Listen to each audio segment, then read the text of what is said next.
warm welcome to all of you to the launch of a pioneering initiative by TiE Bangalore, which is EdVentures. EdVentures stands as a unique community of educational institutions committed to advancing student entrepreneurship. This initiative is dedicated to cultivating an entrepreneurial mindset among students, providing invaluable resources and opportunities to transform their ideas and successful ventures. Furthermore, the initiative focuses on empowering faculty members with effective strategies and tools to support and nurture student entrepreneurship. As a member of EdVenture, your institution will gain access to a dynamic network of entrepreneurs, investors, and thought leaders, opening doors to collaboration, mentorship, and investment opportunities. We have curated a very exciting afternoon/evening for all of you, featuring a captivating opening keynote and some thought-provoking panels. Additionally, we'll be unveiling the details of our EdVenture initiative, delving into its specifics and discussing the numerous benefits it brings. So without further ado, it's my pleasure to introduce Mr. Sanjeev Gupta, the CEO of Karnataka Digital Economy Mission, known as KDEM. He will be sharing insights on democratization of entrepreneurship and illuminating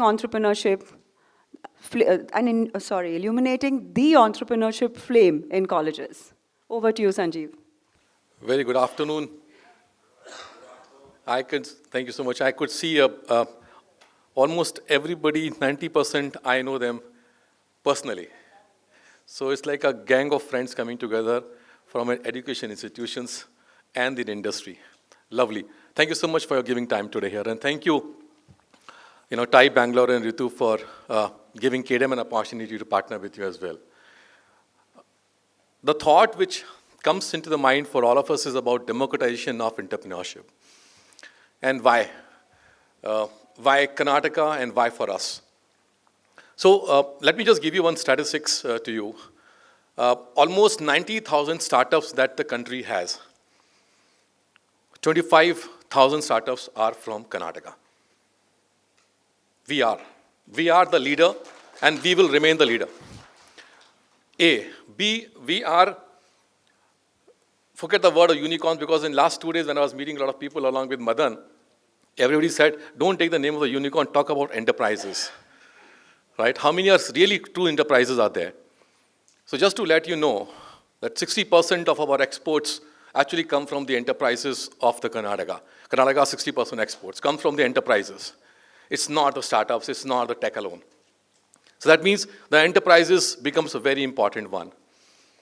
And if I look at the another statistics which says that country's GDP and where we are, fair enough, out of let's say $4 trillion, we are around $300 billion of our economy. But within the state where we are, Bangalore gives around 85% of the GDP, whereas beyond Bangalore gives around 15% of GDP, state GDP. Good, but not really good enough, right? 85% of the supply of the talent comes from the Bangalore, and 15 to 16% or 17% is coming actually from outside Bangalore. We need to think about this. Entrepreneurs that we have in the state, 25,000, around 4,000 to 5,000 numbers is actually, somewhere it is 7,000, 8,000, I'm taking a conservative number, around 5,000 entrepreneurs actually are coming from beyond Bangalore. And out of which the set coming out from the institutions are very small in number. With this background, the thought comes is Bangalore ranked number 20 in the world in the entrepreneurship journey by Startup Genome, which is the world genome ranking facility, is good for us, or are we want to achieve something else? And that achievement of something else is the concept that 1.5 years back we decided that Bangalore is where it is. We will become the top 5 in terms of getting the startup ranking around the world, for sure in a couple of years' time. But we will not focus only on Bangalore. We need to find out a concept called as, and the definition of that, the democratization of entrepreneurship. And here I come into my personal thought and why I'm here today with you. On democratization of entrepreneurship, the first one, all startups are entrepreneurs. But not all entrepreneurs are startup. We are looking at entrepreneurship. It could be a small player creating some idli shops of chain of couple of houses, still a very great entrepreneur. Burgi, do you have a right and access to become a successful entrepreneur? And if that's the case, that entrepreneur mindset is there, then what we as an enabler are doing in this field. Organizations like government, organizations like institutions, organizations like TiE, organizations like KDEM. What are we doing in that? Including industry associations as well. What are we doing in that? And all of them are, so to say, public-facing organizations with no profit interest, enabler to drive this economy. And in this journey, everybody has to play a very important role. Sir, just to put my focus on the thoughts, what you need as an enterprises, the ideas should come out from the local level more and more and more. How do you infuse ideas? Question mark. Second one is, if ideas are there, can we convert them into some sort of a business case or a POC or a product line or a business venture? Can we create that? Are we doing enough on that? Question mark. The third, if it is there, is there any local market for that which can be made available and accessible to that? Fourth, is there any some sort of funding which is available which can access to them instead of running across the corners of the state and the country? Fifth, is there any mentorship available there which can make them enable? Sixth, do we have a scale of opportunity to grow my business beyond my boundaries of my district or a state to the country and maybe outside country as well? And lastly, is there any institution at the ground level which can help them? I am your friend here. Like what we have TiE Bangalore, 25th year of celebration of entrepreneurship in Bangalore. So today we are the largest entrepreneurship hub in the country. But do we have institutions like this across the state as well? These are my 7 or 8 pillars on which I define the democratization of entrepreneurship. And these 8 pillars, the bottommost comes today. I can do, government has started cluster seed fund, incubation centers in the locations. Private institutions has come up with the institutions as well, incubators. Lot of mentorship programs have been run by various players into this. We are the only state where 4 TiE chapters are available.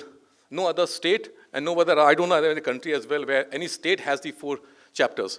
And we might have 5th chapter coming up, but I know the way the board members of the TiE Bangalore works, they want to find out more avenues where the CMs can join. Having said this, the bottommost is very important, friends, which is you as an institution. And you have that aspirations to be the innovation institution rather than just an academic institution. It is important, but you're also looking forward. And in this journey, where the funnel of ideas is going to come up, how do I stand up and become your friend in this journey?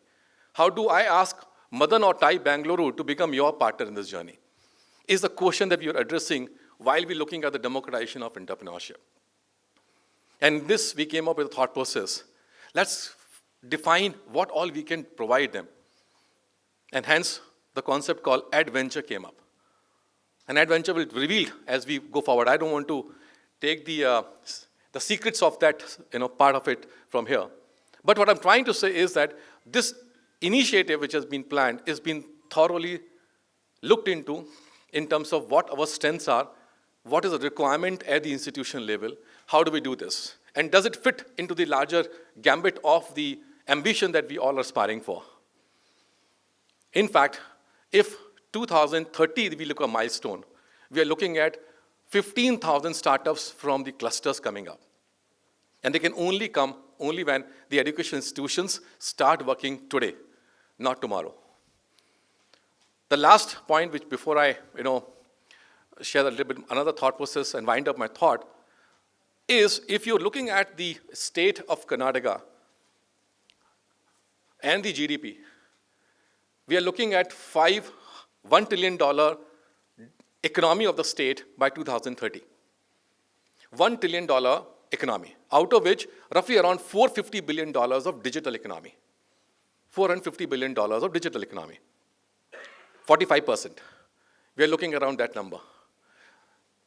Can Bangalore which is today, 85% of this economy is coming from here, maybe more than this, around $25 billion we are today. I know you're getting this number confused, but I'm saying is from 125 with $450 billion, can Bangalore provide that power? Do you agree? Answer is yes, majorly yes, but it cannot be achieved until unless the entire clusters come together and start working on it. So that means we need to bring out the power of the education institutions across the state, bring that power inside to reach that stage of $450 billion and to the stage of $1 trillion economy that we're looking at. So it slides very important. So friends, what I'm trying to convey here is that from a democratization of entrepreneurship, from the ambitions that the state has of $1 trillion economy, and then we come to the entrepreneurship, and here it comes that you play a very important role. In the economy of tomorrow, the biggest employer is the startups or enterprises, micro. Madan used a definitely good word called nano enterprises, narrow entrepreneurship, a small entrepreneurship. And then those were the largest employers cumulatively that we do. Last point from my side before I sign off with you, and thank you for inviting me here today. KDEM is going to be a very strong partner on this venture that is coming up as an EdVenture. You know all that I'm a little aggressive person in my thought process, in my working profile. So I'm going to reach out to all of you to partner with us and be a little bit more aggressive than I am. Because I want to turn around the stories of innovation hub from an academic hub to an entrepreneurship hub in the institutions itself. I will be very happy when I see an institution saying, I have 2 floors available and one company saying, I can take up this place from you and I can give you the space. The talent is available, infrastructure is available, the center of excellence is available. So with the thought process, we want to reach that stage. I request all of you to look at this today's great inauguration which is happening on EdVentures and be a little bit more aggressive than I am and challenge us, saying that, hey, you are not performing, so let me ask you a difficult question. I'm happy to answer those difficult questions while we walk the corridor together. But I look forward and a call for appeal to come out, partner with us on this journey, and help the state to achieve $1 trillion economy from the enterprises. Thank you so much. Thank you, Sanjeev. Thank you very much. That was really thought-provoking. Could I please request Professor Sadgopan to please come on stage and give a small token of our appreciation to Sanjeev.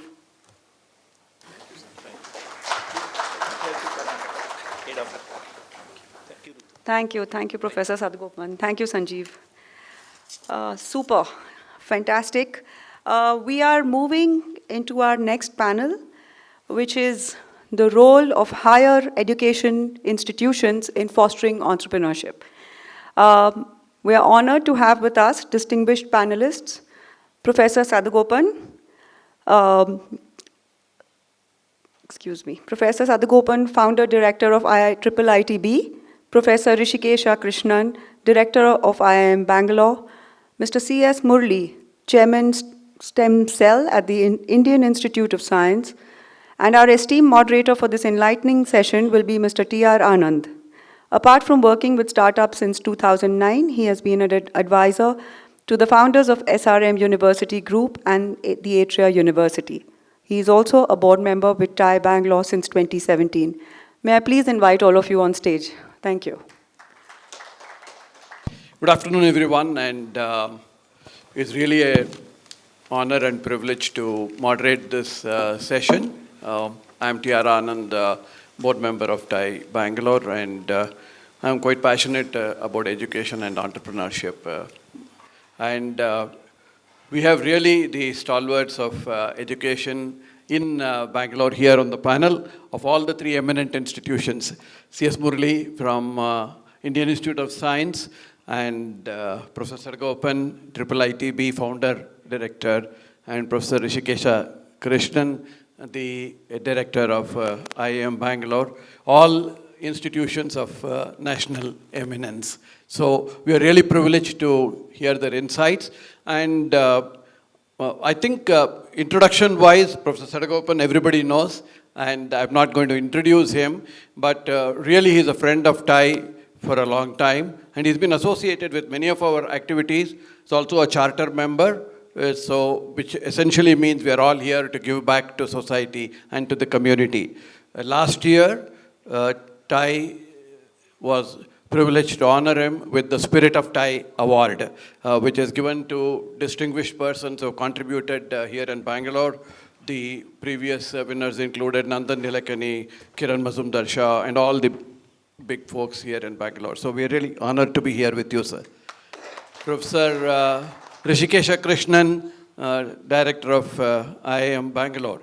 IIM Bangalore has been at the forefront of entrepreneurship with the NSR cell, as most of you are familiar here. And apart from encouraging and fostering entrepreneurship of existing entrepreneurs, as which all of you will know, but I also wanted to state that NSR cell has been a partner with the DST Texas Instruments Innovation program, which really addresses, it is the largest program to spot budding entrepreneurs in engineering colleges in India. Over 50,000 applicants come in, and finally it is down to selection of about 20 students. I've been associated with it as jury for many years and mentor. That's a very good program, sir, and that's again a role model for educational institutions on how to foster entrepreneurship in educational institutions. So I thought I would bring in that word. C.S. Murali, we have worked together in companies like TCS and IBM earlier, so I know him for a long time. He's the chairman of the STEM cell, which is the society within IISc fostering entrepreneurship and encouraging. So while most of you know that IISc is higher education institutions, entrepreneurship is also very big, and they have, C.S. Murali tells me, he's been the chairman there for several years now, and over the past years, they have incubated high technology and deep technology companies in 5G, life sciences, and so on. Over 90 of them today are out there building the core solutions that are enhancing the quality of life. So that's the background for today. Okay, so we are really going to have a lot of insights here in this session today. And what we are going to do, just give me a minute, is that building entrepreneurship energy is what EdVentures is about. I'm not going to talk about it because Madan is going to make a presentation on EdVentures after this panel discussion. But what we will do is to work on 3 areas in the panel, and we will take these 3 subtopics one by one. The first one is to start with, how do you create awareness and advocacy within the student community, which is a very large student community, as we heard from Sanjeev earlier too. That's the first part.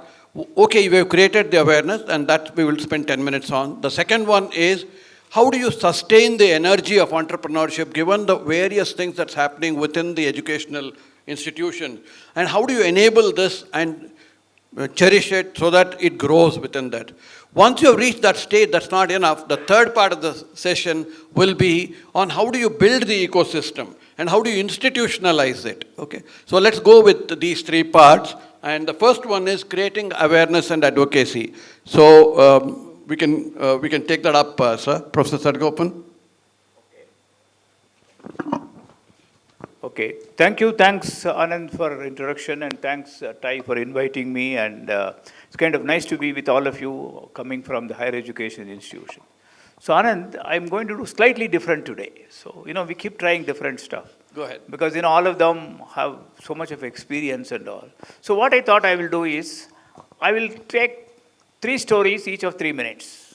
Okay, taken from startup entrepreneurs out of IIITB in the last 20 plus years. And each one gives you one thought, so I thought I will kind of focus on that. The first one is what I call out-of-box thinking. So there was one student by name Vidya. One day she walked into my office along with her uncle.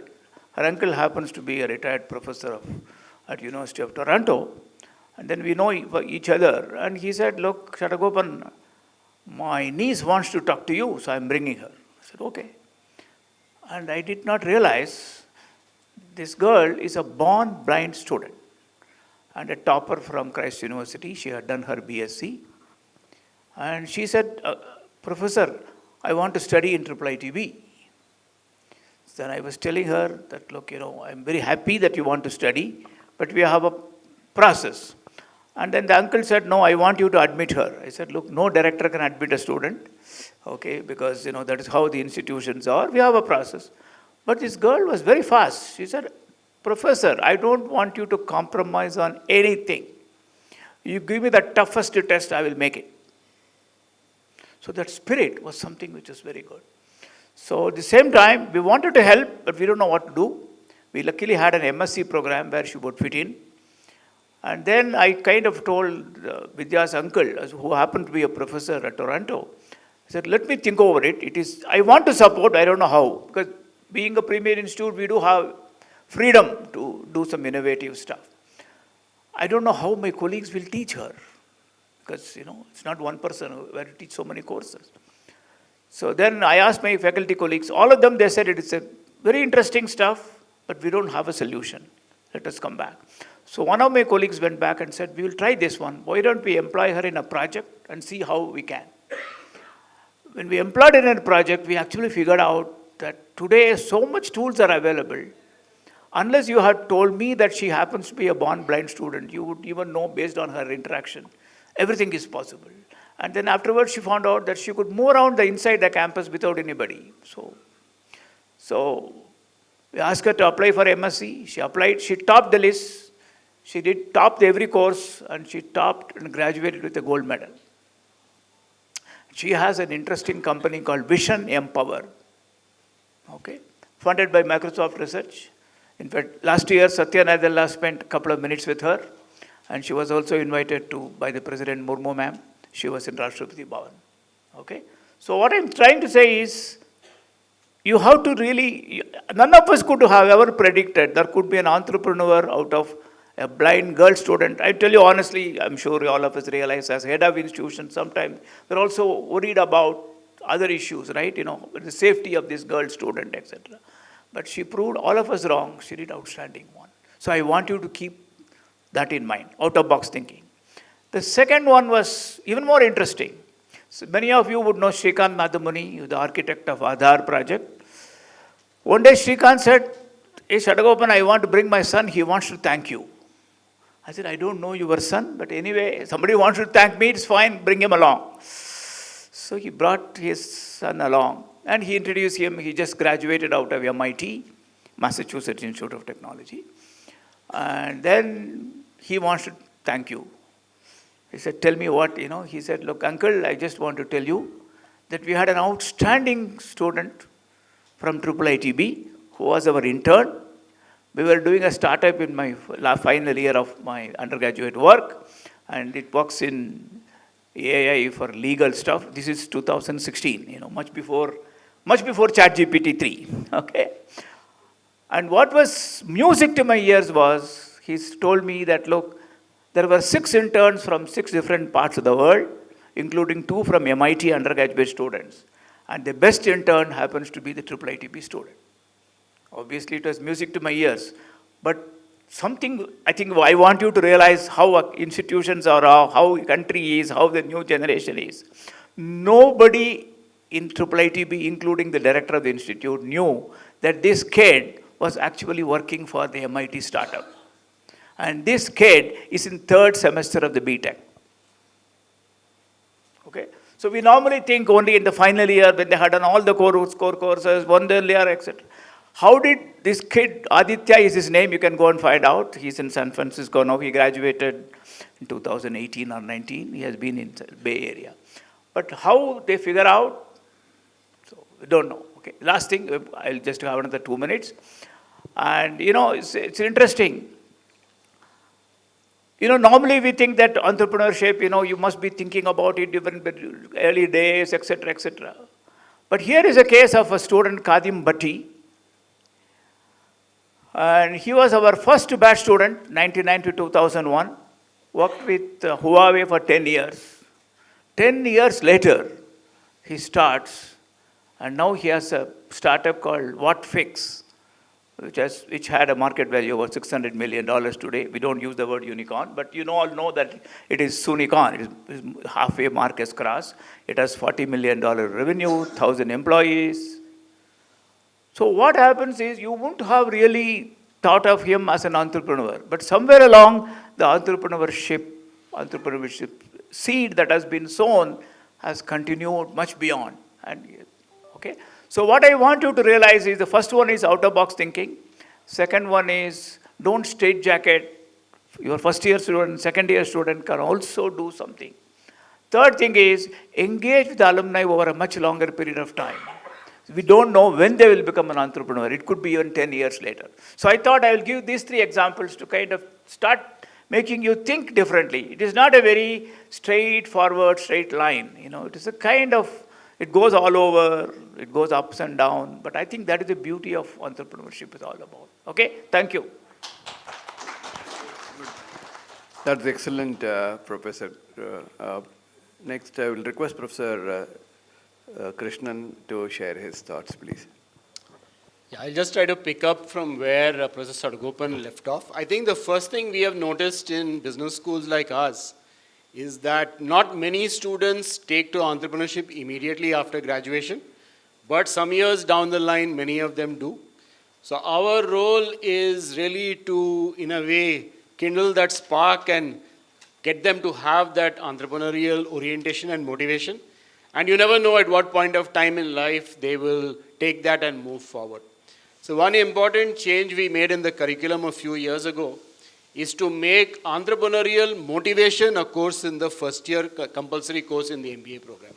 So what we are saying here is that not everybody will become an entrepreneur in the sense of setting up his or her own enterprise, but in whatever walk of life or whatever career path they choose, they will be required probably sometime or the other to demonstrate some degree of entrepreneurial thinking.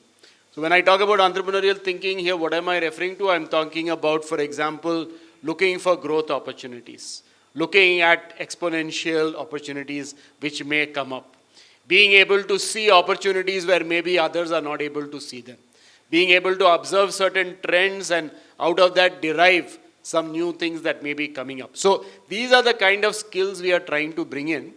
And we also realize that this is not going to happen through lectures. This will need to happen in a more practice-oriented way. So we have developed our own simulation and game internally to facilitate this entire process. So this first-year course on entrepreneurial motivation now is based largely on this simulation game.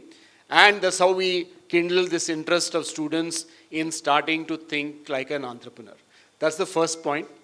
The second point I would like to make is that role models play a very important role. And in general, I have a suspicion that young students relate better to role models who are closer to them in age, if possible.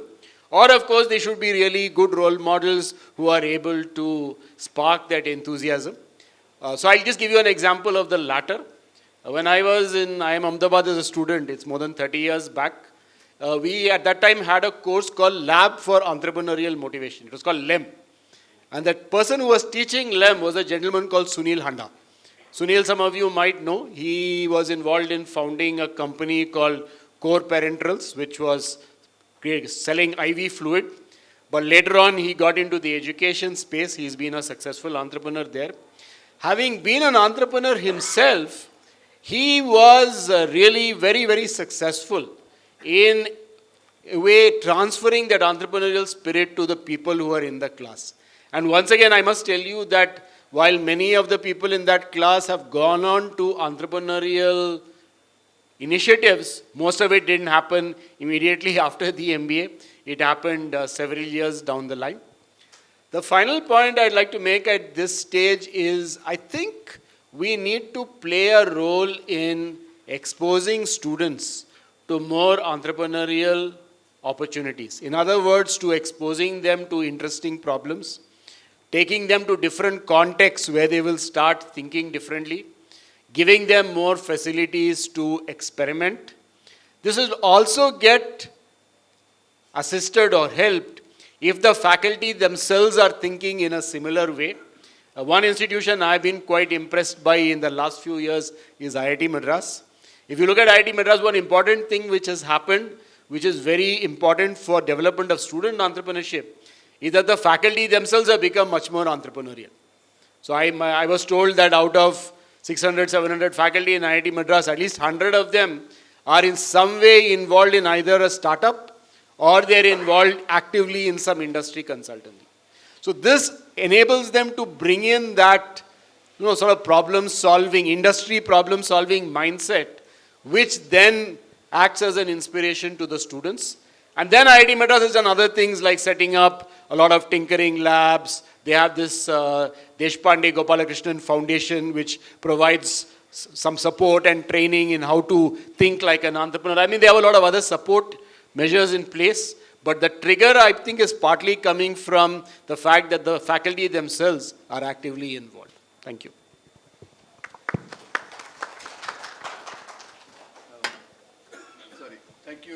Thank you, Professor Murali. IISc is not generally known for entrepreneurship in that sense. And therefore, what is your impression of how the ecosystem has developed there, and how is IISc encouraging entrepreneurship amongst alumni or non-alumni? Maybe you can give us some insights. Thanks, Anand. Before I answer the question, I would also like to share a story. Okay. We had 3 youngsters come to us a few years ago wanting to do something, and they were still students, okay, probably in the 3rd year or engineering or something. And as we all know, when we see media coverage, for whatever reason, space seems to attract a lot of students. I mean, we have had enough stories of student-launched satellites and so on. Okay? And it is a growing field and has plenty of opportunities. So they were doing something in that space. Okay? Even when they were students, they actually managed to, they were not only understanding the technology behind various space activities, but they also knew what was going on around in the world in that field. Okay. So they somehow got hold of some company, I think it was in South America. Okay. And then they wanted some work done, and they realized that these people could do the work. They said, fine, do the work. They finished the work. Okay. And the company was very happy. Okay. And then the company said, sent us an invoice. They said, what is an invoice? Okay. I mean, just to give you an idea, the fact that even when they were students, they were actually able to deliver something to somebody which actually was valuable to that company. And it so happened that, at that time, in fact, when they came to us, they had not even graduated. But we were so impressed by their knowledge, not only technical, but also the awareness of what's going on in the world. We incubated them. All of them are still under 26 years of age, and the company is doing very well. Okay. Now, you'll be surprised as to where these people came from. They were not IISc students. They came from Lovely University in Punjab, which I had never heard of. I mean, or rather, I had heard of, but I didn't know much about the university. The reason I wanted to narrate this story is that, I mean, when you have introductions like these saying IIM, IITB, IISc, etc., it's possible to think that, you have to be a brilliant student with, top of the class to be able to do something. Answer is clearly no. Okay. In fact, there's another example of another space company. These 2 founders, originally from Mysore, set up a company in Coimbatore. I don't know why they went to Coimbatore. And they did such fantastic work. When they came to us, we incubated them. They're also doing very well. They're also in the space field. Okay. So the reason I mentioned that is that I think there is an opportunity, okay, for no matter what background you come from, what you have, if you really have the interest and the passion to be able to pursue. And I think what you can do is to provide them an environment and support that actually enables them to pursue this. Okay. Now let me try to answer your question, Anand. As you rightly said, IISc is a research-driven institution. In fact, for more than 100 years of its existence, all faculty were focused on publishing papers and attending conferences, because that is how they were measured. Okay. But it's only in the last 20 years or so, there was recognition of the fact that, fine, publishing papers is good, but what use is it to society? So IISc consciously said that a lot of this science, if it can be translated into useful products and solutions, will obviously impact society. So one of the charters we have is to look at, therefore, ways to convert scientific output into useful products and solutions. And startups are an ideal vehicle for that. Okay. And therefore, our entrepreneurship is open to all of them, not just students and faculty or alumni of IISc. And the examples I quoted, these are from relatively unknown institutions. Okay. I think that's pretty much, and also just to give you an idea, what needs to be done is, as I said, it is ultimately the entrepreneur, okay, who is the key to the whole thing. Because we are all enablers. I mean, all we can do is to provide them the motivation, provide them the support, and so on, okay. But at the same time, I think there is a lot that can be done. In fact, what Sanjeev talked about are the government initiatives, okay. For example, most new first-time entrepreneurs, okay, they are always enamored by technology and their idea, okay. But it is important, through mentorship and other mechanisms, to recognize that ultimately for any idea to be successful, there need to be people out there who are willing to pay a price for it, okay. And this sounds very simple, but even very good entrepreneurs fall into this trap of thinking they are doing the greatest product on earth and ultimately are disappointed that there's nobody there to buy it.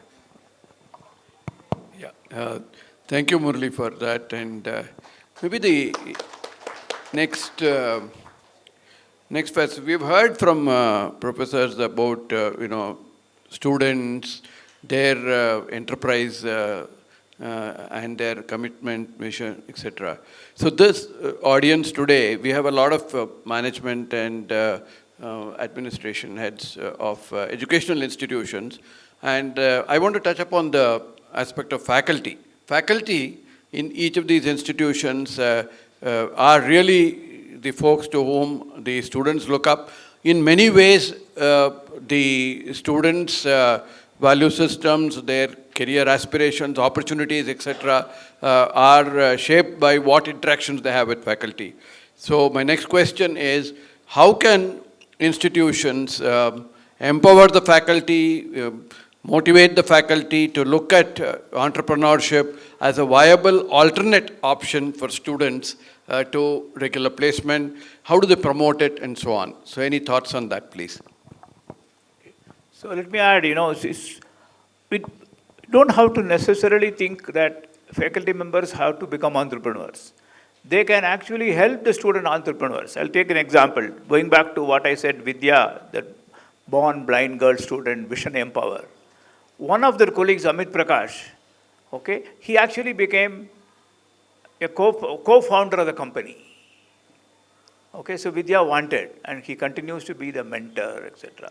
And then there was one MS student, Supriya De, she joined. They created one more company. They are actually making devices, electronic. In fact, I'll give you something example. When Vidya told me, sir, you people don't realize Braille is only for text. I want to create Braille for circuit diagrams, flow diagrams. So what I'm saying is how people think of those things, okay? So obviously there's a certain amount of hardware getting built, etc. So there are 2 faculty members who are also part of the new company. So I think this itself, of course, in addition, we also have 2 or 3 faculty members who started on their own. One of them did not go, he kind of shut it down. One of them is still continuing.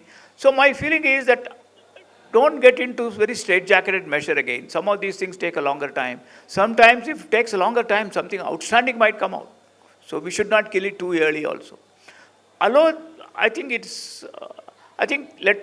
no compromise on excellence, clearly, and support as much as you want. And most of the time, it is not the monetary support that is needed. It is a larger support in terms of being able to give a pat on the back and have processes which are more conducive to promoting entrepreneurship. I think that is more important than really the money. That's my 2 cents. Over to you, Murli. As he rightly said, I think while we are focused a lot on students, I think the role of faculty is also very crucial. Okay. So again, just to share our experience, and I think that what Rashika Krishnan also mentioned, is that there are multiple ways that faculty can contribute. One is, of course, they can themselves be entrepreneurs. Okay. Second is they can be mentors to startups. Okay. And because, as I said, youngsters need guidance. Okay. And that guidance comes only with, obviously, I think we are all qualified to say that with age and what we have done, what we have not done well, and so on. Okay. So I think it's very important to focus on the fact that each one has a role to play. Now let me touch upon one more thing. In fact, just before this when we were talking about it, okay.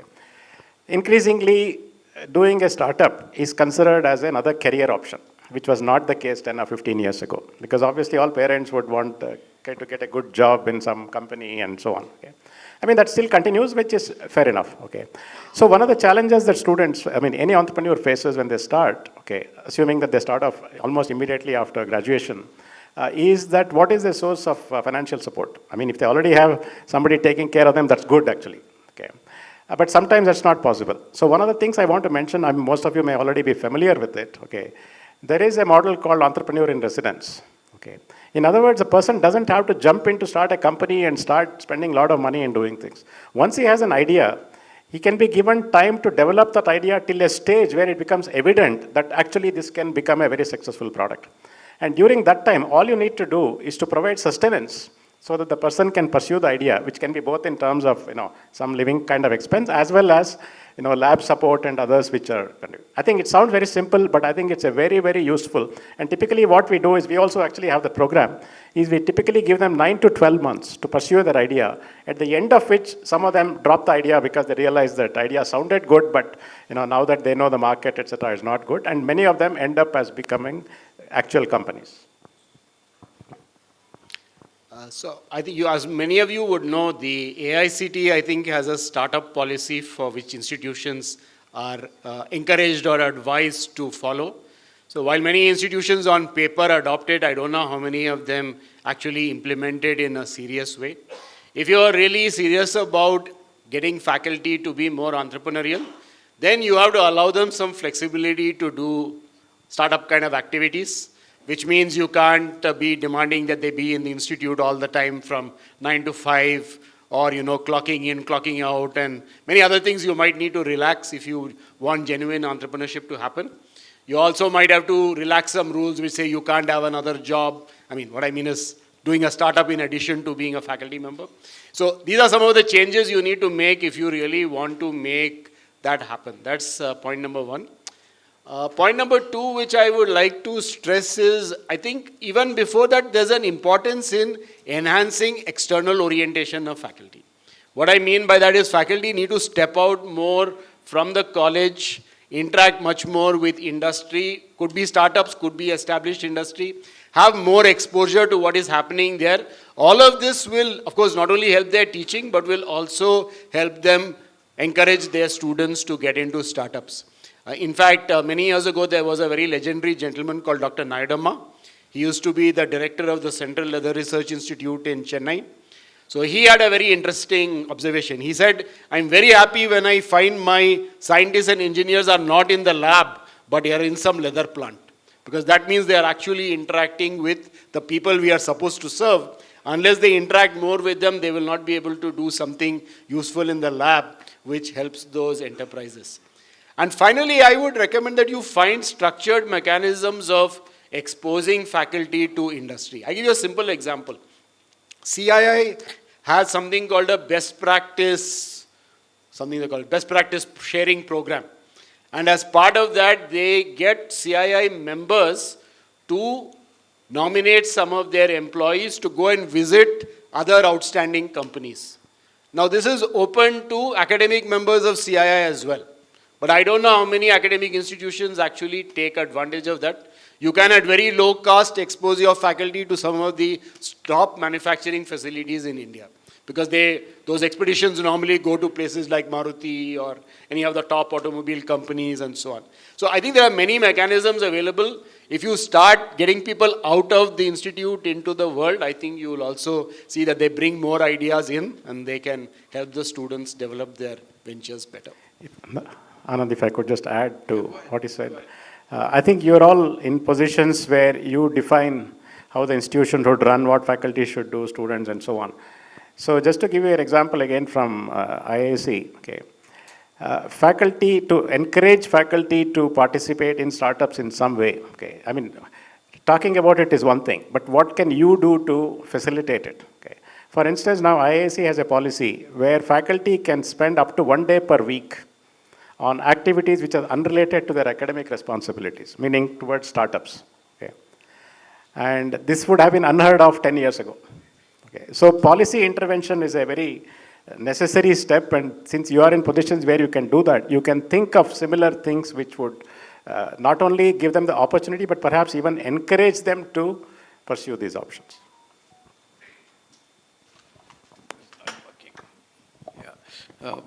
Thank you, Murli, and I think you kind of answered the next point that I was going to say, which is in terms of what needs to be done in terms of changes, and Professor Krishnan also answered the same thing.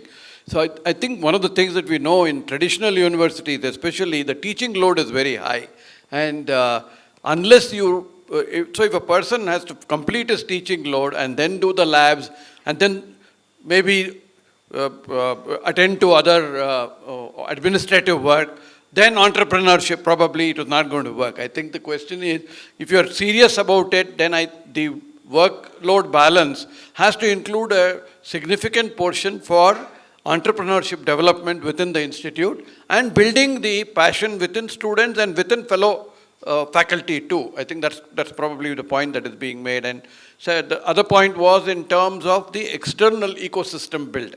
Unless the opportunities are created by the management and the faculty, including what is already available, like there are a whole lot of them available from CII, from other industry bodies, and so on. And TiE, one of the things that we want to do is to be able to facilitate the networking. So I'm sure Madan in his presentation will elaborate on this. But this is something that I think I would request this is something for the points to be considered by the folks here. So I think we are just about okay on time. Do we have time to take a few questions, if any, from the audience? Huh? No questions? 2 questions? Okay. I thought I will stop here, and typically, usually, if anyone has any questions, we can always send a mic around. Any questions for this panel? Sir, good afternoon. I'm Sadashivagada from Mysore, Vidyavardhaka College of Engineering. Sir, apart from teaching load, other administrative works, then also we are supposed to do research. In addition, we have National Board of Accreditation, AICTE, the affiliating university. They keep sending mails almost every now and then. Every day, the principal or the head of the institute would receive at least a couple of mails that need to be replied. We need to go for NAC accreditation, all those things. So a lot of administrative works are also part of faculty workload. So how do we balance all these things, particularly in Tier 2 institutes? I will give you a 2-second answer. Use ChatGPT.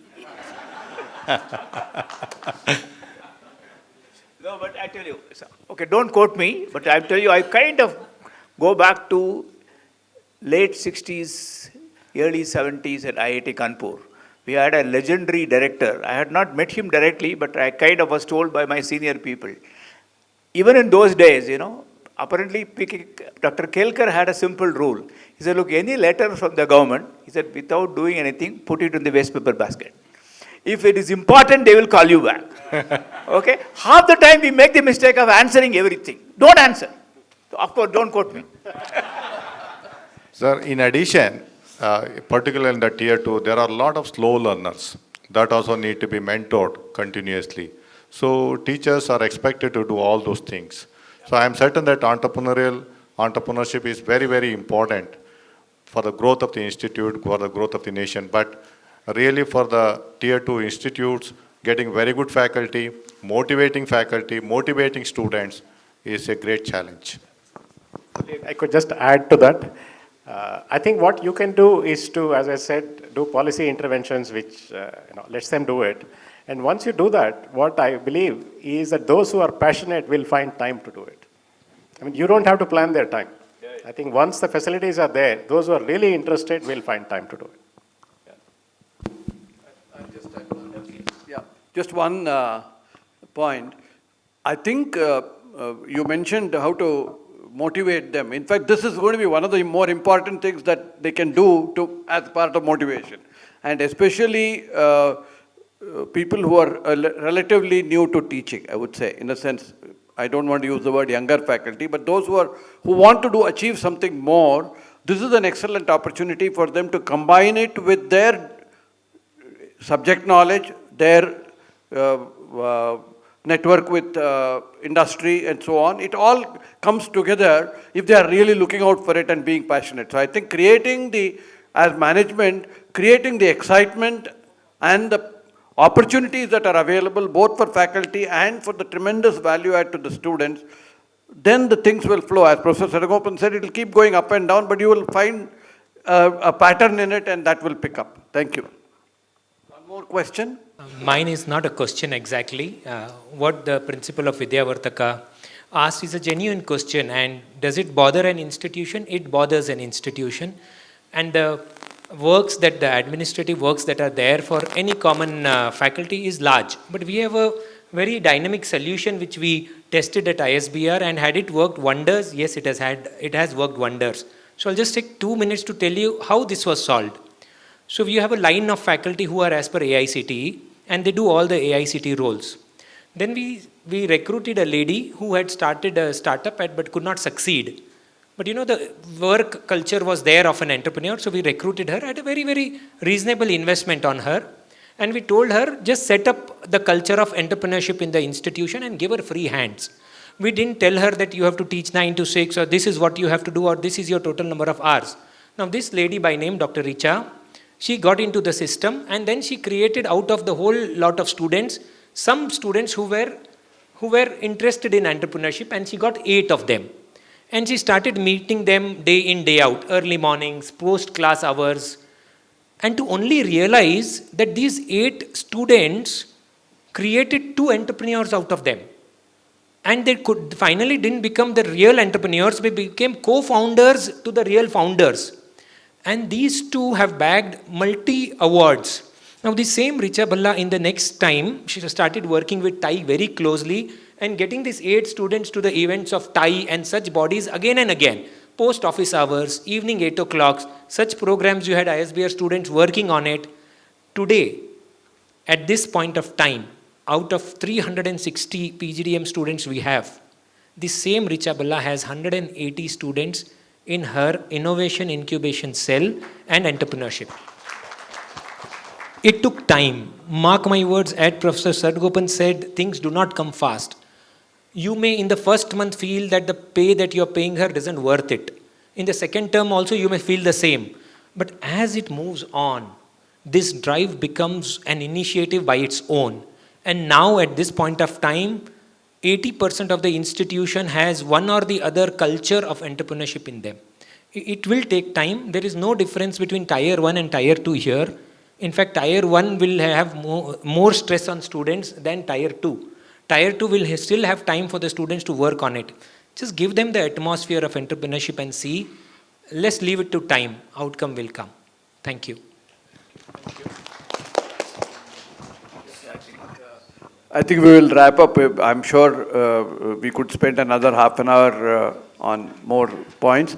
But I would like to, on behalf of TiE Bangalore, thank Professor Krishnan, Professor Sadagopan, and Mr. Murali for spending their afternoon time here and giving us valuable insights. Thank you, folks. Can I request Madan to please come and give them a token of our appreciation?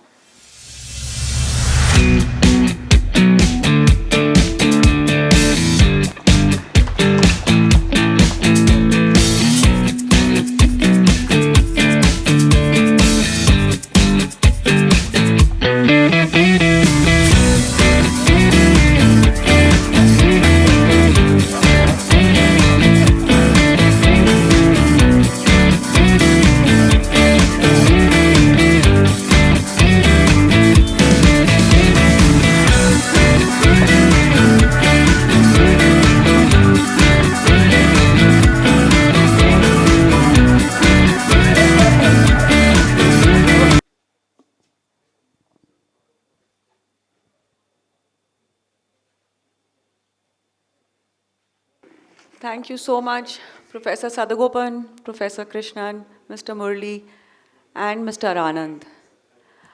Okay, folks, now is the time to unfold EdVentures, and I would invite Madan Padaki our TiE president, to come on stage and do the honors.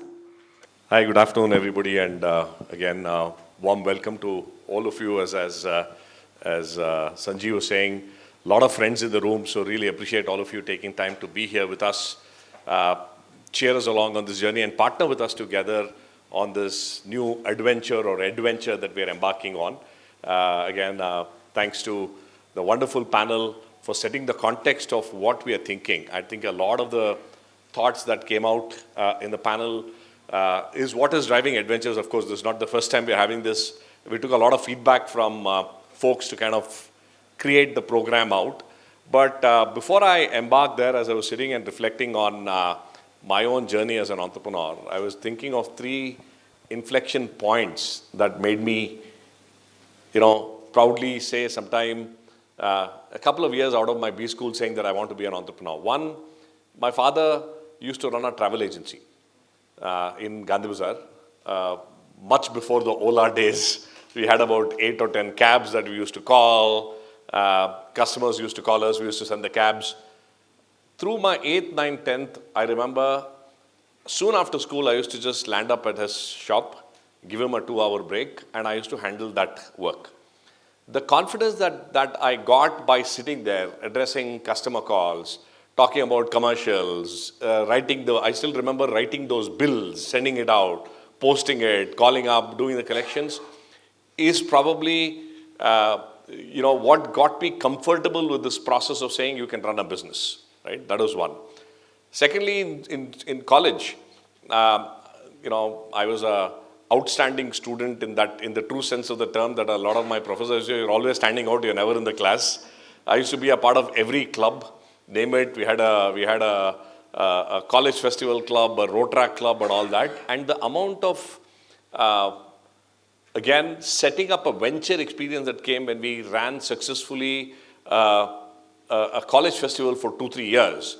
And we had a competition amongst various subgroups of the college competition. Which competition will make more money, right? Which means you attract more people, more registrations, you have to deliver value. I still remember the frenzy that we used to have when we used to sit at the end of the competition and count every rupee and say, hey, we seem to have made more money, which was a reflection of how much value we have added, was an experience par excellence, right? And lastly, in Merit Track, which I co-founded in 2000, the seeds were actually sown at the Road Club in 97 when we said, why don't we organize a mock CET? And what we thought will only have about 100 or 200 students ended up having 2,000-3,000 students come in for a mock CET. And the whole process of setting the paper, running the exams, declaring results, trying to provide free coaching to the top 100, etc., were the seeds that came back to me when I thought in 2000, why not I start a testing and assessments company? And for me, that, I many times wonder that if not for these 3 experiences, would I have ever become an entrepreneur? The answer would have been probably no, right? Or maybe there could have been something else that have come up. So my dream really is that how can we enable every young person in our country, across the world, to experience entrepreneurship? It's something that cannot be taught in a classroom, as Professor was saying, as a structured, 10-question course or whatever. It has to be experienced, and what we are attempting to do at EdVentures is to create that experience, right, for all students, and especially for the faculty to come along with that experience as well. So what I'll do over the next 15-20 minutes, I'll quickly breeze through. We have the context of EdVentures is also interesting. Why we are choosing to do it this year is because of a massive event that's coming to Bangalore. So what I'll do for the purpose of this audience, I know several of you have heard of TiE, interacted with us, but I just wanted to present formally what TiE is all about, just to set the context. Then we will talk about the large event that is coming up. And in that context, what we're attempting to do at EdVentures over the next 10-15 minutes, and then we'll take up for any conversations. We have a very interesting, view from the trenches conversations coming in as well, where, we can have more conversations around the world. So TiE, as you are aware, stands for the Indus Entrepreneurs. It's an interesting one. Apparently, the story goes that in 1992, 6 entrepreneurs or 7 entrepreneurs were waiting at the San Francisco airport to meet with the legendary, the late Dr. N. Vittal, the IT secretary then. And, as usual, the flight those days used to be crazily delayed, was delayed. They waited for 6 hours at the airport. They didn't know each other. They started talking to each other and realized that the issues that they were wanting to discuss with N. Vittal were more or less similar. So they said, anyway, we'll meet him, but why don't we catch up a month later to say, hey, what can we do together? Right? If all the issues that we face are the same, why don't we come together? And 6 months later, TiE was born as the Indus Entrepreneurs, as the Indo-US Entrepreneurs. And it's already 32 years since its inception, as the world's largest non-profit for fostering entrepreneurship. It's probably the only organization in the world which is of the entrepreneurs, by the entrepreneurs, and for the entrepreneurs. Today, we are present in about 15 countries, 61 cities, about 18,000 plus members, or 25,000 odd entrepreneurs supported. And KPMG recently did a report where they said computed the total value that we've added to is over $1 trillion of economic value that's been added through these entrepreneurs, right? So that's the global footprint of TiE. And we've been fortunate to have several illustrious past trustees, including Mr. Narayan Murthy, Desh Deshpande, a lot of folks from the India and the US side of the world. Globally, we run, TiE itself is around 5 pillars, mentoring, incubation, learning or education, networking and investments, funding. So it's all about how do you accelerate an entrepreneur's journey by providing tools and networks that can help accelerate the journey. We have focus areas on youth entrepreneurship, women entrepreneurship, angels, variety of special interest groups, and of course we run an annual convention, which is the convening of the entire global community of entrepreneurs, which is the TiE Global Summit, and I'll speak a bit about that. Bangalore itself has been, we've been fortunate to have been the first chapter, and obviously so to get started off in '99. It's been, so this year also is a special year as it marks the 25th year of the Bangalore ecosystem. Interestingly, Mumbai, Delhi, Hyderabad all started around 99-2000. So a lot of the chapters are there. So truly TiE has seen the evolution of Bangalore from what it was in 99 to the startup super hub or the entrepreneurial super hub now. And probably played a role in contributing to Bangalore being one of the best entrepreneurial ecosystems in the world. We have over about 1,000 members.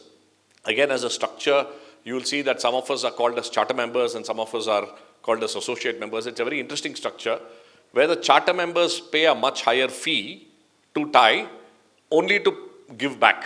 So it's a double whammy that not only we are asking for time and effort, we are also asking for money. So it is truly a network funded by entrepreneurs or successful entrepreneurs to help aspiring entrepreneurs come up.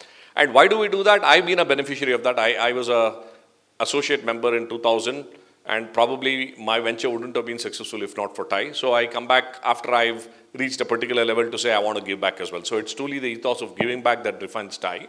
And our network in the city is about 20-odd thousand plus entrepreneurs that we've reached out to or reach out to on a regular basis.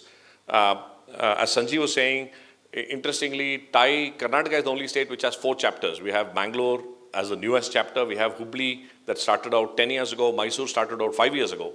And Bangalore is just about coming alive now. So we have 4 chapters across. And fortunate to have been, to have Nandan and Kiran Mazumdar-Shaw as our founding trustees, including, of course, Mr. K. Jairaj and a host of other folks, Mr. B.V. Naidu, who all started out TiE in Bangalore. And, all of us are serving an honorary role as the president. Each of us have our own day job or evening job or whatever to do, but we are passionate about entrepreneurship. That's why we are all here. And we do a variety of things at TiE Bangalore, about 100 plus events, about 2.5 million online reach, 25,000 participants, Spirit of TiE Awards, the Matrix, we have the TiE Leadership Summit, so on and so forth. Several of you have been here in the past. In this context, every year TiE hosts the TiE Global Summit. It started about 8 years ago. Previous year was Singapore, the year before was Hyderabad, Dubai, and Delhi. It is the convening of not just all the chapters, but we bring a variety of ecosystem actors together. And very, very proud to say that Bangalore will be hosting its first ever TiE Global Summit in December this year. Right? So TiE Global Summit is a bid, city's bid. We bid for the first time, and rightfully so. They said, obviously, Bangalore has never done it. We need you to be there. So between the 9th and 12th of December 2024, we're going to host the TiE Global Summit. And our dream is to make it the world's largest celebration of entrepreneurship, right? By bringing in about 25,000 odd participants from across the country, across the state, and of course from the world, under one roof. Now, where is that roof was the big challenge in Bangalore. That how do you bring so many entrepreneurs under one roof? And we've narrowed down onto the Bangalore International Exhibition Center to do this event. For long, we've been bringing a variety of global leaders to come in. The dream is to bring in the best of the global leaders to come experience the city, experience the entrepreneurial energy, and kind of share their own experiences on how we can build a much more entrepreneurial community around here. We've had several folks, right, from Bill Gates to Elon Musk, adorn our stages in the past in Silicon Valley, so on and so forth. So for us, that's the BIEC. We've chosen the theme of putting entrepreneurship first, which is the essence of our conversation today as well, from three angles. So the vision is really, how do you put entrepreneurship first at a policy level? How do you put entrepreneurship first at a education level? How can entrepreneurship be the first choice for our students of career, considered to be the first choice? And lastly, how do you make local ecosystems adopt entrepreneurship first, not just a Bangalore, but can we build a vibrant entrepreneurial system in a Bidar, in a Bellary, or wherever, right? So KDEM is a partner. We've had phenomenal support or extension of support by the state government as a state partner as well. So as I said, it is about democratization of entrepreneurship. It's not about startups. It's about entrepreneurship. We want to be able to create this as a movement. So this is not an event. This is coming together, which can unveil energies of a million young entrepreneurs to be created, 10 million entrepreneurs to be supported over the next 10 years or so. That's the dream that we're all working towards. So visualize this as the Olympics of entrepreneurship, right? So in the Olympics, you have different athletes coming in from different parts of the country. You learn, you compete, you kind of build that camaraderie. So this is like the Olympics of entrepreneurship. We want to have at least about 50 nations coming in together with about 10,000 youth, 2,000 plus startups, investors, corporates, state governments and central government organizations, so on and so forth. So the vision is large. Bangalore deserves that. The expectation of Bangalore hosting it is always sky high, to say, hey, you are the best entrepreneurial ecosystem in the world. So much so that we joke that when we go to Silicon Valley, Bangalore is referred to as the Valley of the West, of the East. We want Bangalore, Silicon Valley to be called as the Bangalore of the West, post this event. That's the dream that we are working towards. We'll share more details, but 3 days in Bangalore, 1 day in Mysore is the programming that we have. Imagine a grand Olympic-like inaugural where multiple countries coming in, multiple entrepreneurs walking in, with a variety of global leaders. The asterisk is very clear.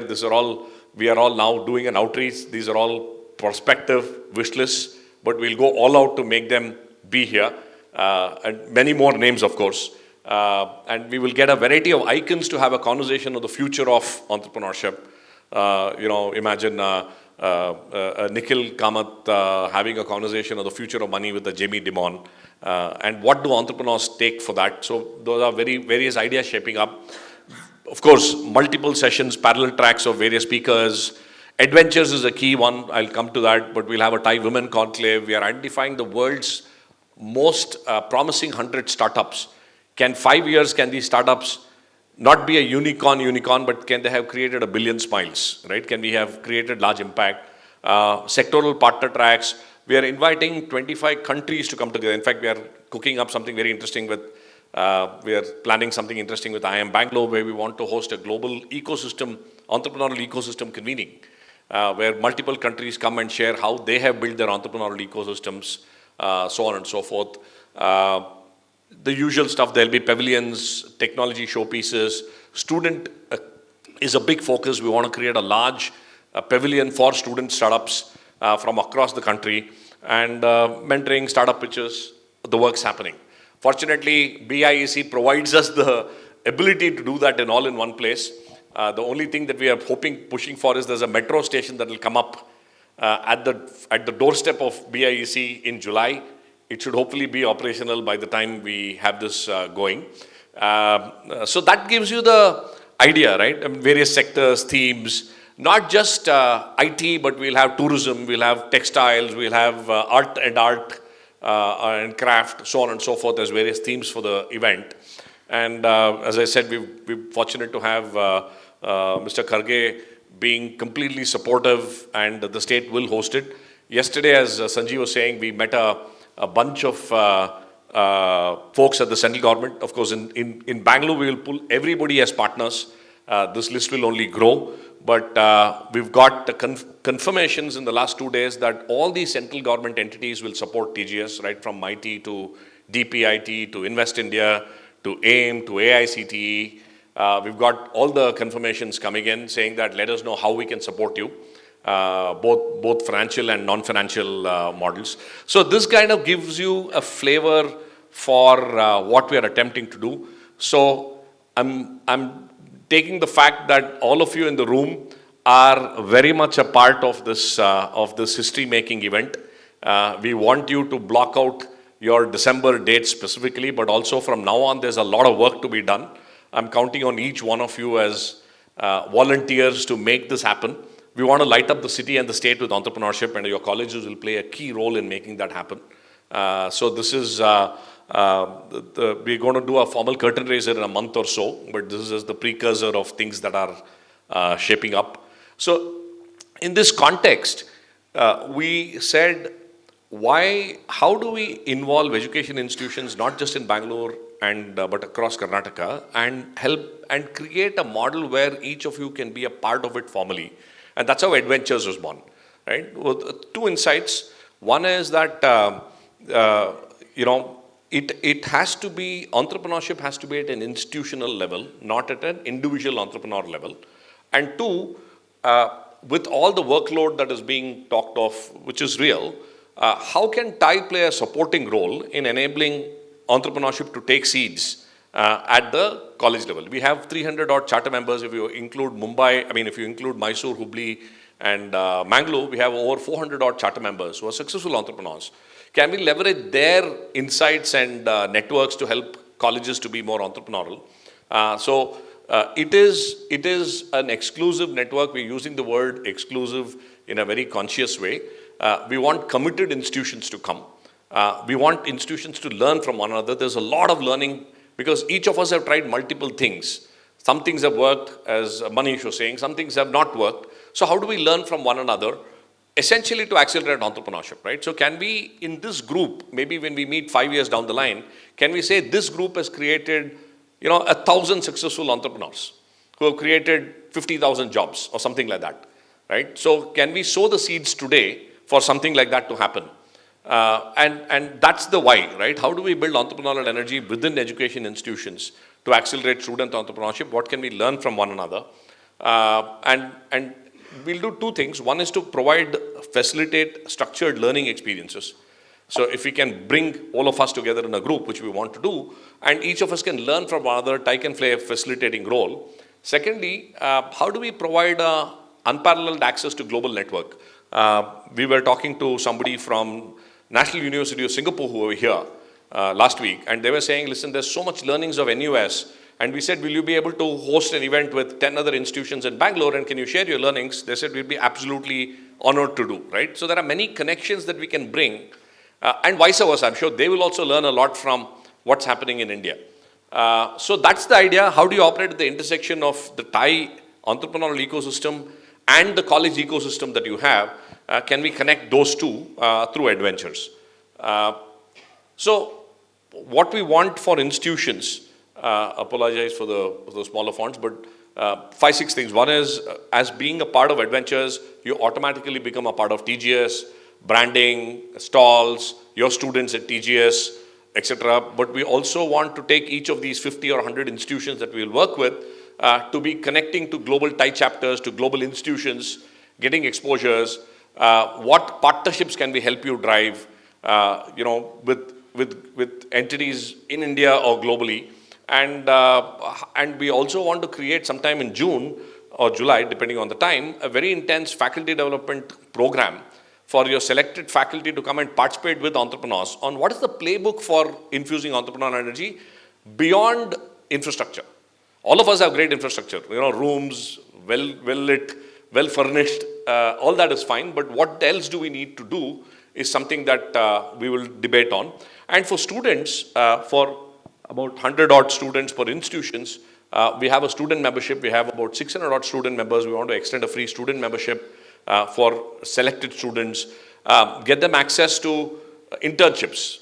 We have our friends Sapinchuri here, right, which is doing a lot of work around providing internships to students. We want to onboard them as partners to help do that. TiE itself has over 2,000 odd startups. They're all looking for interns. Can we make the connections? Can we create networks to collaborate of students to collaborate with each other? Some of them who are more enthusiastic will be given an internship opportunity at TGS itself. My life changed when I was an intern at an event where I was chaperoning Mr. Narayan Murthy. And that 1 hour of just being around with him gave me an energy that still lies inside, right? So how do we create those experiences? And lastly, KDEM as a partner, we will make sure that all students get access to a variety of government schemes. Elevate itself is one of the fascinating schemes that not many people have heard about it, right? So how do we bring all those schemes to play to help both institutions and entrepreneurs within the institutions to move forward? Of course, our esteemed panelists, Professor Sadagopan, Rishi have agreed to guide us on the journey. We have also roped in Professor Bala Vissa from INSEAD, Rajesh Nair, who used to be with MIT Sloan. So we'll keep on increasing this to say what else is happening in the world that we can bring as best practices into this part. So the idea that in a nutshell we're saying is, don't teach entrepreneurship at college, let the world teach entrepreneurship at your college, is the defining thought for EdVentures. I know I've kind of gone too fast. It was a lot of information to push, but that's the dream. So we invite each one of you to participate. We will also use this engagement to fundraise for TGS, right? So there will be, we are still in the process of defining the fees, structure, etc. But glad to say that especially the 5-10 institutions we've spoken have all said, listen, as long as there is value that we can add to the ecosystem and value that can be added to the institution and to students, we are happy to participate. So I hope that we'll all come together in this larger cause. And EdVentures is not just a one-year event. We want it to be a continuing thing. Maybe it'll involve 1,000 colleges in the next 5-10 years globally, whatever. We'll see how this grows. But this moment is quite, for me, historic, because sometime 5 or 10 years hence down the line, I want to see an adventure cohort of students filling up the Kantirwa Stadium or something like that, right? Can we create that kind of a mass movement for entrepreneurs to, for students to really take up entrepreneurship through experiences, right? So I'll pause here. I've been on a bit of a express train thing, so I'll catch my breath and take any questions for a few minutes. We can expound more on EdVentures as we go along, but happy to take any comments or any thoughts on TiE, TGS, or EdVentures. Totally. So, myself, Dr. Ravindran, I've come from Christ Incubation Center from Christ University. So we have the process that you're talking about. We will be more than happy to join hands with you in terms of your endeavor, what you're doing. But your major concentration is always on the students and student perspective. But what we have seen is the students who are dropout, they also have better ideas when they come. Correct. Do you have a mechanism to involve these students or who are not from school or anywhere? We have the program which we do for them too. Can we join hands on that? Beautiful. Lovely. So if there is an option open, we would like to do that. No, that's a great idea. In fact, one of the ideas that came out in EdVentures was, what if we broke open, technically speaking, the boundaries of our college, right? Why should a college cater only to our college students, right? Can we open up the boundaries to schools, to colleges, to college dropout kids who are there? And can we bring in the community into that college and therefore use that college as a platform to spur entrepreneurship. I think that's a brilliant idea, has to be done. And very happy to figure out what we can do on that model as well. Yes, sir. Years back at IIIT, one of my colleagues had added something. On the day of the first day students come, we collect all of them and tell them, at IIIT-B, you can graduate with the following degrees: PhD, MTech, BTech, MSc, and dropout. You graduate. Ma'am, yeah. Dr. Soumya from the New Horizon Education Good evening, ma'am. Institution. Of us kind of a big show that we want to present. I just want you to kind of brief what could be the initial steps. After moving out from this particular meet, what are the first steps that we need to take? What is the path that you have charted for ourselves? Because we talk of a very big project. From our level, where do we have a structured path? Do we have some guidance on that as well? Wonderful. I think it's a very valid question. So, 3 things. One, we will share with you, we'll come over to your college, the team will come. We have all of this is being driven by a fantastic team that we have by Suman, who's here. Suman from our TiE office, as well as Bharat from KDEM. And of course everybody from the KDEM and the Bangalore team and the TiE Bangalore team. So we'll come to you. One, there's a selection process. So there's an application to EdVentures, and we will then have a selection committee to say that, is the college committed enough? Because as I say, it takes 2 hands to clap. It's not that only TiE will push, and if there's no pull from the other side, it won't be a success. So we will have a selection process where we will say, okay, to the EdVentures network, we welcome you. So we will do that as a first step. The second step is, can we identify X, which could be 50 or 100 students, who you think have the most energy and the interest, along with a couple of faculty members, to be a part of this network, right? So then 2 tracks will start off. One, there's a student track, mentoring sessions, learning sessions, etc., that we will host. 2, for the faculty, we want to host faculty roundtables on what can the faculty do, what are the ideas, right? So each college will come out with its own roadmap for what is to be done by December. If we can start putting that roadmap in place, we want the third step is the college and the students to come and participate at TGS. We'll have large pavilions where for each of the EdVentures partner, we will give a stall or a pavilion where you can come and showcase what are the innovative things that you've done in the college to build entrepreneurial energy. Learnings, what has worked, what has not worked. And from there, we will take it forward. So that's we can break it down into multiple steps, but those are the broad next steps. So here. Yes. So good evening, this is Maitri here. I'm not from an institution, but we are a startup called Timbuktu. We are a student social commerce platform. So we are the third hand maybe in this journey for you. We are a part-time job portal for students. When you were sharing your experience, I literally was like, he is our brand ambassador here.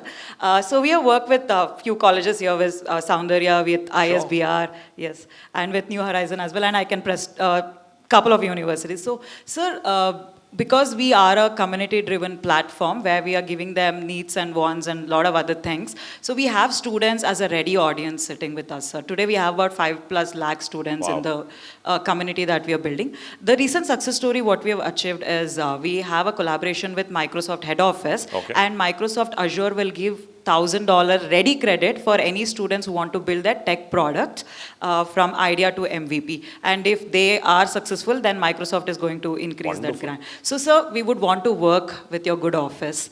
I'm just taking this straight as a pitch, but I would want to make use of the opportunity. There's no would want to, you already started working. Thank we are you. on. Right? And that's one of the reasons why we think this is also great is entrepreneurs like you, like our team from Sepenchuri, Komala and Kushal. And we have Hemant, who's here from Digi, right? He's just stepped out. But we want to bring in the whole entrepreneurs who are already working with higher education institutions and bring them all together, right? So we'll figure a way of sure, sir. Connecting the dots. We also have few collaborations with Campus Fund, Microsoft. So in whatever way we can for students, we are here. Super. Thank you so much. We'll take one last question before, of course, we will go into a very breezy conversation now. But where we have 11,000 students, residential campus. My question is that It's a 4-year, as per the NEP newly launched policy, we have all the 3 years honors program is now 4 years program. So all the students mandatorily they need to complete the seven internships during their program, out of which 5 are mandatory for them. So my query here is that as a university we have options to add a lot of electives, lot of options, and most of the students are having that entrepreneurial background also. Right. Parental business is already there, or they have that stigma to start their own business as well. So how can we explore this 7 internships into 2 months, 14 months? How can we have a kind of a seed putting and then nurturing them, then putting into a entrepreneurial model? How can you suggest us to proceed on that? Sure. And how best we can explore the non-STEM students also? Is it only limited to STEM education, or is it open for everybody? Wonderful. So the easier question first, it's open for all students. We're looking at only the college students, STEM, non-STEM, MBA, BBA, polytechnics, anybody, right? Beyond the 12th grade. We run a program called TiE Young Entrepreneurs for the 8th to 12th, which is a separate program, which is more an experiential exposure rather than this, right? So one, that. Secondly, absolutely on to kind of link it to a curriculum base. My only caveat will be students, if they start looking at it as another tick box where they can earn 1 credit, then we're in trouble, right? So we want it to be very pull-based. We want them to feel the value. Now, in the process of getting that value, if they can check box 1 box and say, I also have a credit, I'm absolutely fine. But I'm a little scared of going down the path of making it a part of the curriculum, where people think, oh, I can just come do something and get a few credits. We have to find that balance. We have to find that balance where we need first interest to come and engagement, and then of course if that results in a credit, so be it, but that's not the primary objective, right? Great. So we'll have more questions. I think we've had some of our charter members and very entrepreneurial education leaders themselves, whom we thought we should just bring onto the stage for a quick conversation for the next 20-25 minutes and share their experiences on what are the learnings, the pitfalls, the failures, what have they learned. We have, of course, our own Manish from ISBR. Manish has been a long-standing TiE charter member, a huge supporter of, and an entrepreneur par excellence himself. Welcome, Manish. We have Kirtan from Saundarya. Kirtan again, has been the first voice to say yes to everything that involves entrepreneur. E and T, and he says, yes, I'm on. We don't even have to complete the word entrepreneurship. Welcome. We have Dr. I.S. Prasad, who is probably the youngest ever old person I've ever met. His energy, like how Obelix fell into a barrel of magic potion. I keep asking him, what magic potion barrel did you fall in when you were a kid? Dr. Prasad has been, of course, the former president of FKCCI, is on the board of various education institutions. Again, he lives, breathes, dreams about building an entrepreneurial world. So we have, welcome Dr. Prasad. Maybe should we just get onto the dais? And I'll also call upon Hemant. Hemant, who's interestingly worked with us in Manipal almost, 12 years ago as a student intern, right? And is now built a fascinating space company in the educational institution space. So, Hemant, what I'll do is I'll probably prefer to stand, and that's okay. We'll keep it slightly informal. No, we'll take the mic. So, what we'll do for the next, we have about 25 minutes. A quick round of, reflections on what are the challenges and how have you seen you building the entrepreneurial energy. So we're not talking of infrastructure here. We're not talking of incubators. We're not talking of any of those spaces. But from your own experiences, like Manish, the way you shared what you did to focus on entrepreneurship. So if you can pick 1 or 2 areas that you think is are tips and learnings, and especially for Hemant from your side, you've been an entrepreneur, you are an entrepreneur, you work with various education institutions. What are the, including ISBR, so what are the best practices and some out-of-the-box ideas, right, that we can think of? So maybe we'll start off with you, Manish, and finally for some summarizing and collective, I'll come to you. Nice. Yeah. Hello everyone, I can see 50% of the faces here whom we have spent good time with, and almost all of them I see are working in entrepreneurship spaces in one way or the other with your students. I could also see a few of the team members here from various institutions who have set up good entrepreneurship cells, and I can also see one or two institutions who have bagged government fundings from on entrepreneurships here. So I see that there is a hall which understands entrepreneurship deep, and there is someone who loves entrepreneurship here. Okay. I'm from Hubli, and my whole background is from an entrepreneur family. My grandfather is a first generation entrepreneur. My father is a first generation entrepreneur, and I am a first generation edupreneur, or you can call entrepreneur again. And so it has been thoroughly sowed in our minds that entrepreneurship is the way forward, and that's what we go about talking to every stakeholders on the institution. And as Madan, Professor Sadgopan, Rishikesh ji were all speaking of entrepreneurship to the core, I'll tell you the journey at ISBR and how it has been. We've realized that it is not a model which is a bottom-up approach. It is a model which has to be taken a top-down approach. So right from the management, then your core faculty and the team should also understand, respect entrepreneurship, and only then it deep down goes into the minds of your students and the parents that who are working with them. So at ISBR Business School, what we have done is, it's from day one we talk entrepreneurship. Any faculty, for that case, if understands entrepreneurship well, we give that faculty a freedom to start working on one or the other projects. And with just one faculty doing it, we are now having 30% of our faculty who runs one or the other entrepreneurship models by themselves. It could be within the institution or it could be by their own. And we were shocked to see that this is only increasing. Now I'll tell you very soon how does this happen. There is no magic potion to it, but there's a simple steps to it. And then when your faculty starts doing it, your students finally come to the institution and they start clinging to your faculty first. And when they see the faculty doing it, they start working with them deep on entrepreneurship. And does it give results? It gives mesmerizing results. In one of the functions hosted by TiE, I don't know whether you remember, Captain Gopinath was there and he was awarded the Spirit of TiE Award.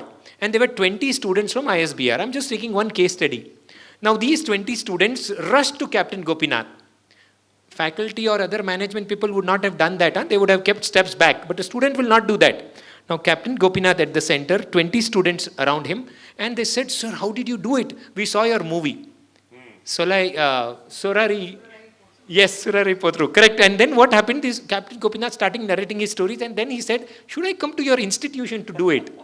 And these students invited Captain Gopinath. Captain Gopinath gave his complete story and ideation of when throughout his life to the students at the institution, at the convocation hall. And you know, he's become an ideal for these students. These students have made a community by themselves to see how they can drive entrepreneurship. So this is how it happens when the culture of entrepreneurship is said within your people. The top management, when they meet the faculty, they say, "Isko kaise hum entrepreneur banaye?" How is it that we are going to infuse entrepreneurship? When you get your students in and around, you again talk the same line. We don't do it alone. You have to partner, you have to collaborate to do it. And in our case, I'll tell you what collaborations work. One of them exclusive is TiE. With TiE, we try to see that we get into their blood day in, day out. Sometimes they would not have invited us because of their busy schedules, but even then they'll find 10 of our students standing there. No, there's a reason behind it is entrepreneurship, this is how it happens. And as Professor Sadgopan's story or Rishikesh ji's story said that the entrepreneurship doesn't happen immediately when they're out of your institution. But you have already sown that seed. There is one, I'll end and I'll pass it on. There's one student by name Raman Kumar. Pre-COVID, he joined the institution and he was very clear. He came from Bihar and he wanted to see that he gets a good paycheck after his PGDM. During this time, there was one program that came up known as Manthan. Manthan is a startup challenge program. So what we did was, Manthan, yes, and what we did was we created teams. And this fellow was a forced fellow to the team in the Manthan idea. So he started creating some idea on agriculture spirit and he went to Manthan. And this fellow finally after Manthan bagged 10,000 rupees as the award prize. Right after his program, he got placed. And then he went to his native one day in Bihar. And what he saw was his father's land, who's an agriculturist, didn't get the right rainfall and had problems. His idea on entrepreneurship was still in his mind, and what he did was, it was a small land. So he started growing these tree leaves, the tea leaves, and created those tea leaves and the tea powders out of it, and told about 10 lands to the left of his land and 10 landowners to the right of his land, and he created this tea powder, and then the Bihar government funded him 10 lakh rupees. And today he said, Bihar is not the only place. Should I not go back to Karnataka? 1 year ago, he comes to Karnataka to set up his whole store here. Now he is a part of the old big bazaars and all this, and the tea packets, sachets are all sold that in this place. Young fellow, amazing, not only his land, but also all these lands. And we now interview him again and again. And what he says, sir, aapne wo din bheja tha na? Startup uspe. And that's what rolled out. So the whole idea is to tell everyone here that half of our time goes in doing operations job. How we could just recruit 1 or 2 such entrepreneurs and ask them to create an ecosystem like this, and results are worth, the whole giving back to the society happens when you change the job orientation to an ecosystem of entrepreneurship. I mean, I have so many stories I can go on. Lovely. We'll do that. So wonderfully said, Manish. Thank you.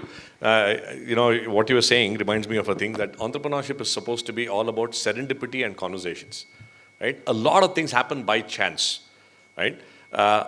So one of the things we keep thinking about, TiE, is how do you engineer serendipity?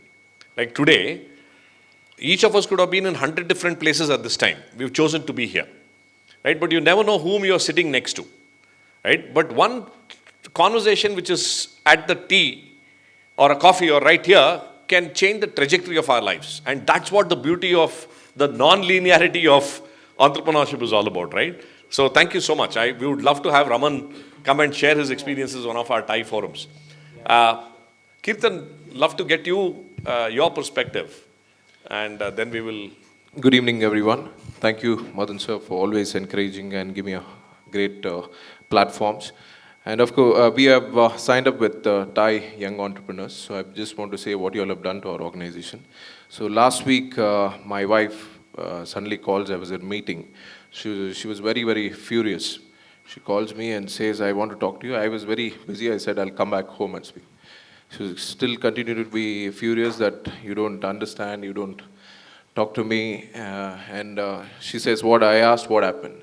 So there's a student who walks up to her and asks, how much she heads the schools. So there's a student who walks up and asks, how much does the school cost?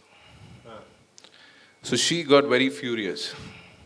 So I'm like, wow, it's an amazing thing. There's an entrepreneur in the student. He's trying to see going to establish, being an entrepreneur for the future, starting an educational institution. So that's another student who's been part of TiE Young Entrepreneurs program. So likewise, I think students today are very, very talented, and city like Bangalore has been brewing with a lot of entrepreneurs. So our students who gone through TiE Young Entrepreneurs program today have been, they're represented in TiE World Global competitions, and at the same time they won one in top 10 teams for Brand Bangalore Ideathon program too.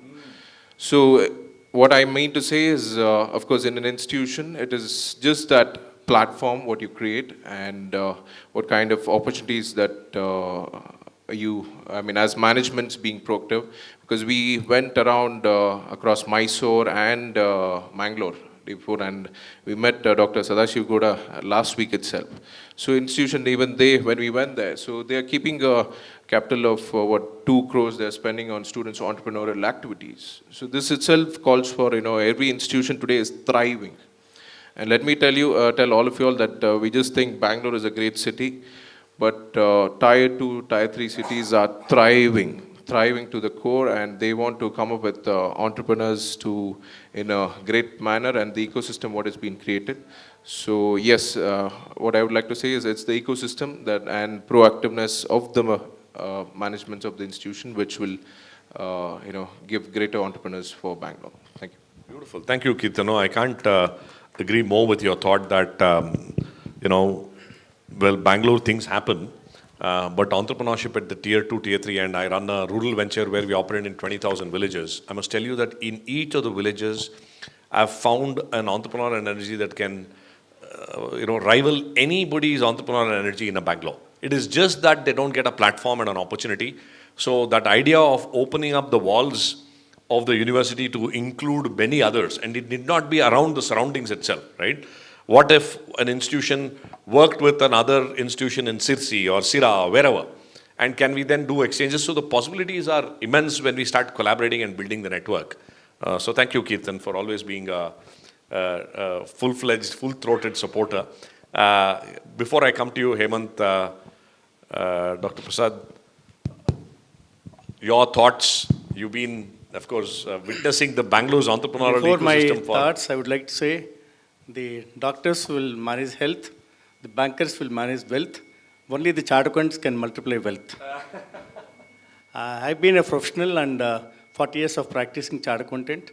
I've been associated with all the education institutions. Why we should dream and why we should make every student to become entrepreneur. What is that advantage? What is the government ecosystem has been done? All education institutions imparting education.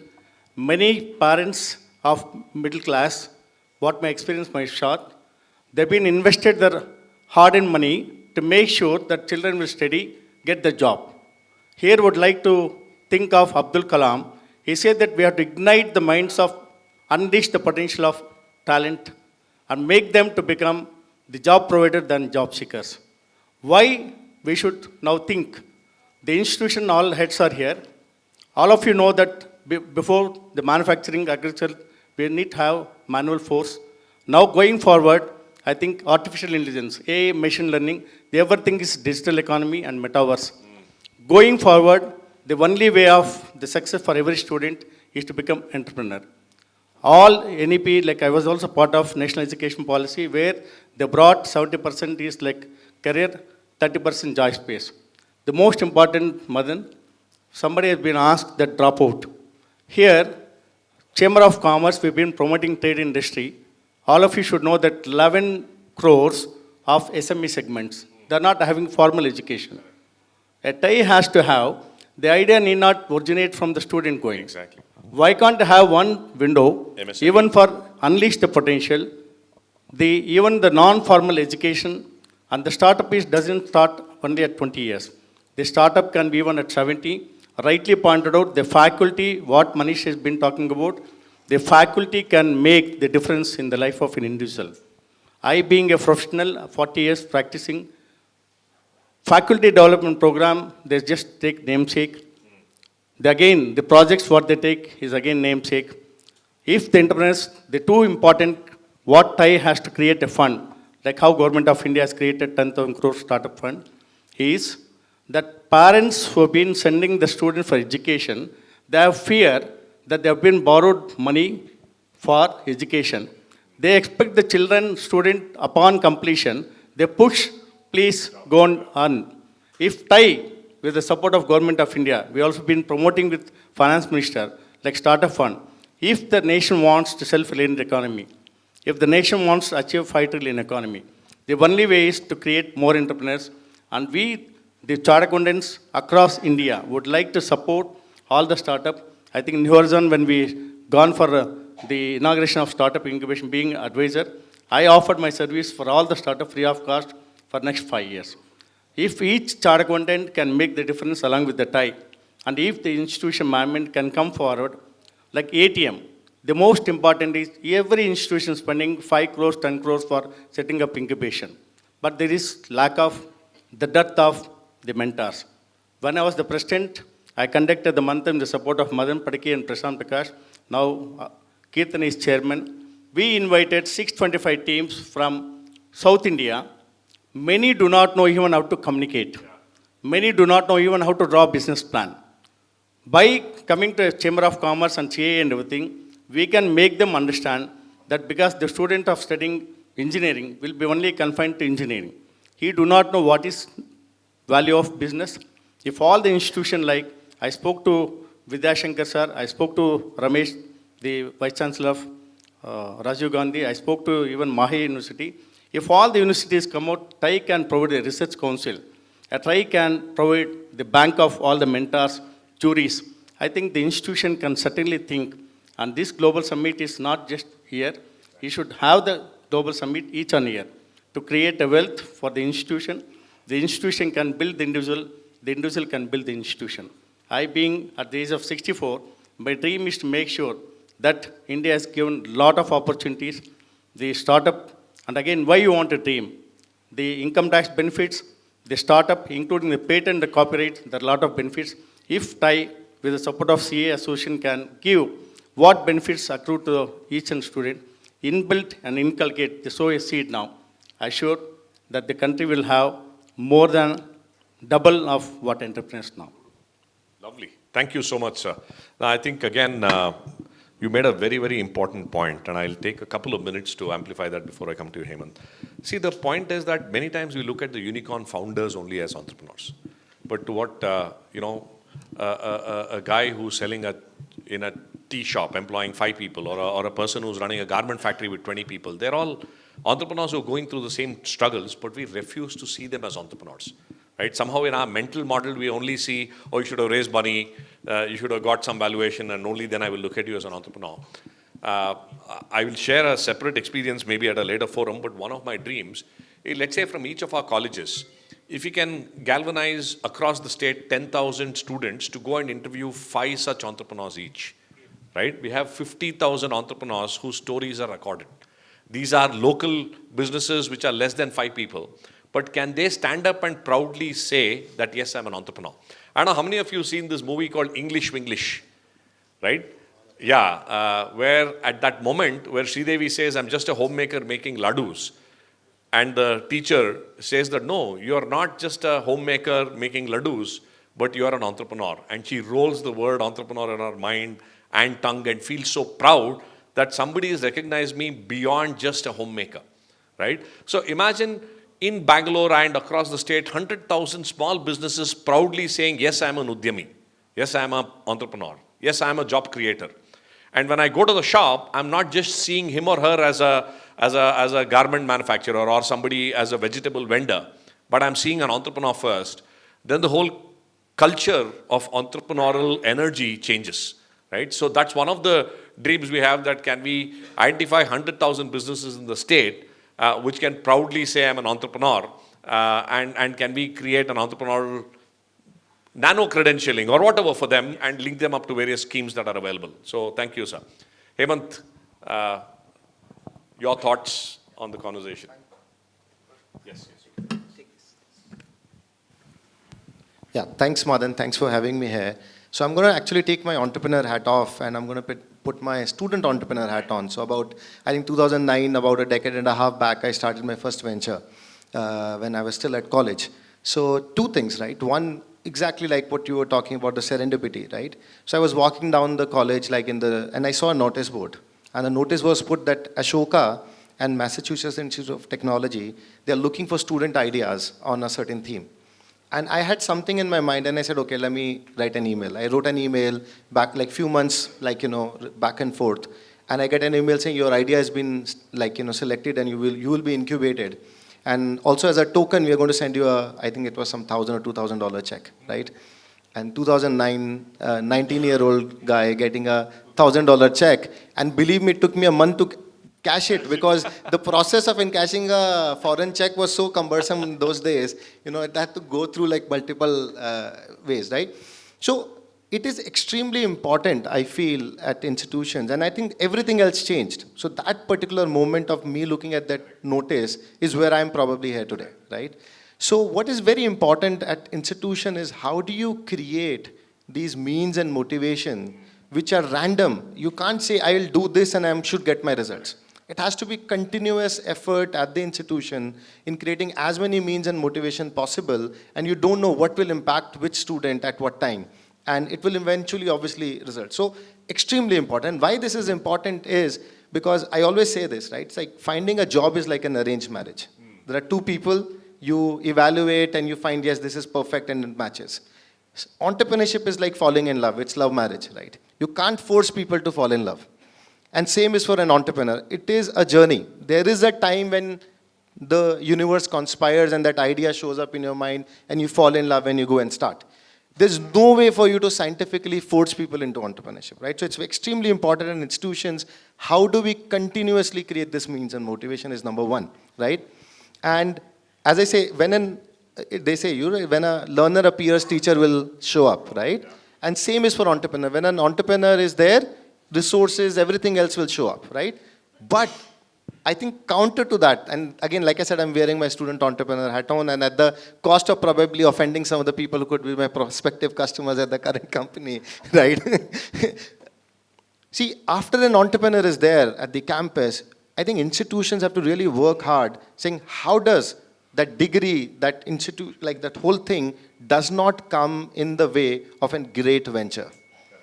And one of the things which I feel is very important is the culture. You can't build a culture by just talking about it. And one of the most important part of culture is what do you celebrate. And one of the biggest fight I used to have at my institution, where mine, I was literally covered by all the newspapers at that time, to traveled abroad multiple places. As a student, I used to say, look, you are celebrating me, but you're still the best outgoing student is on the basis of CGPA. Your scholarships are being given on CGPA, right? I have literally no benefit as an entrepreneur, right? In the campus, except that you're putting my photo on all the different areas, right? And what is happening there? It is actually coming in between a great enterprise and an entrepreneur. So I think as institutions, what is very important, everything else the entrepreneur will figure out. Funding, mentors, team, I think that's an entrepreneur's job. It's the dharma of an entrepreneur to go and figure out. What is very important for an institution to figure out is how do you accelerate that journey, smoothen that journey, right?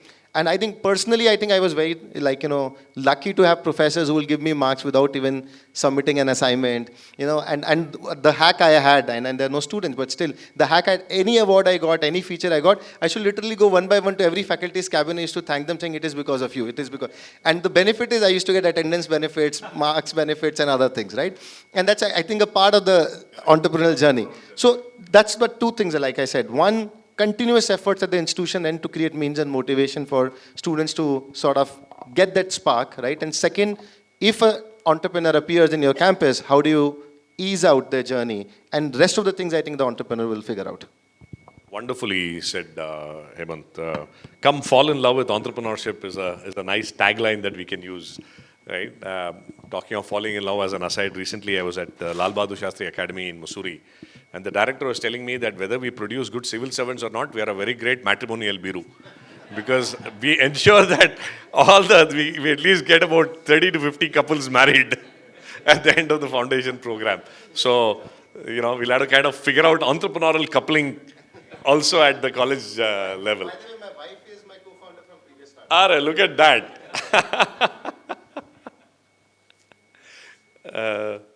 Yeah. My wife keeps telling me that your co-founder is your wife because he gets to see me less often than what my co-founder does.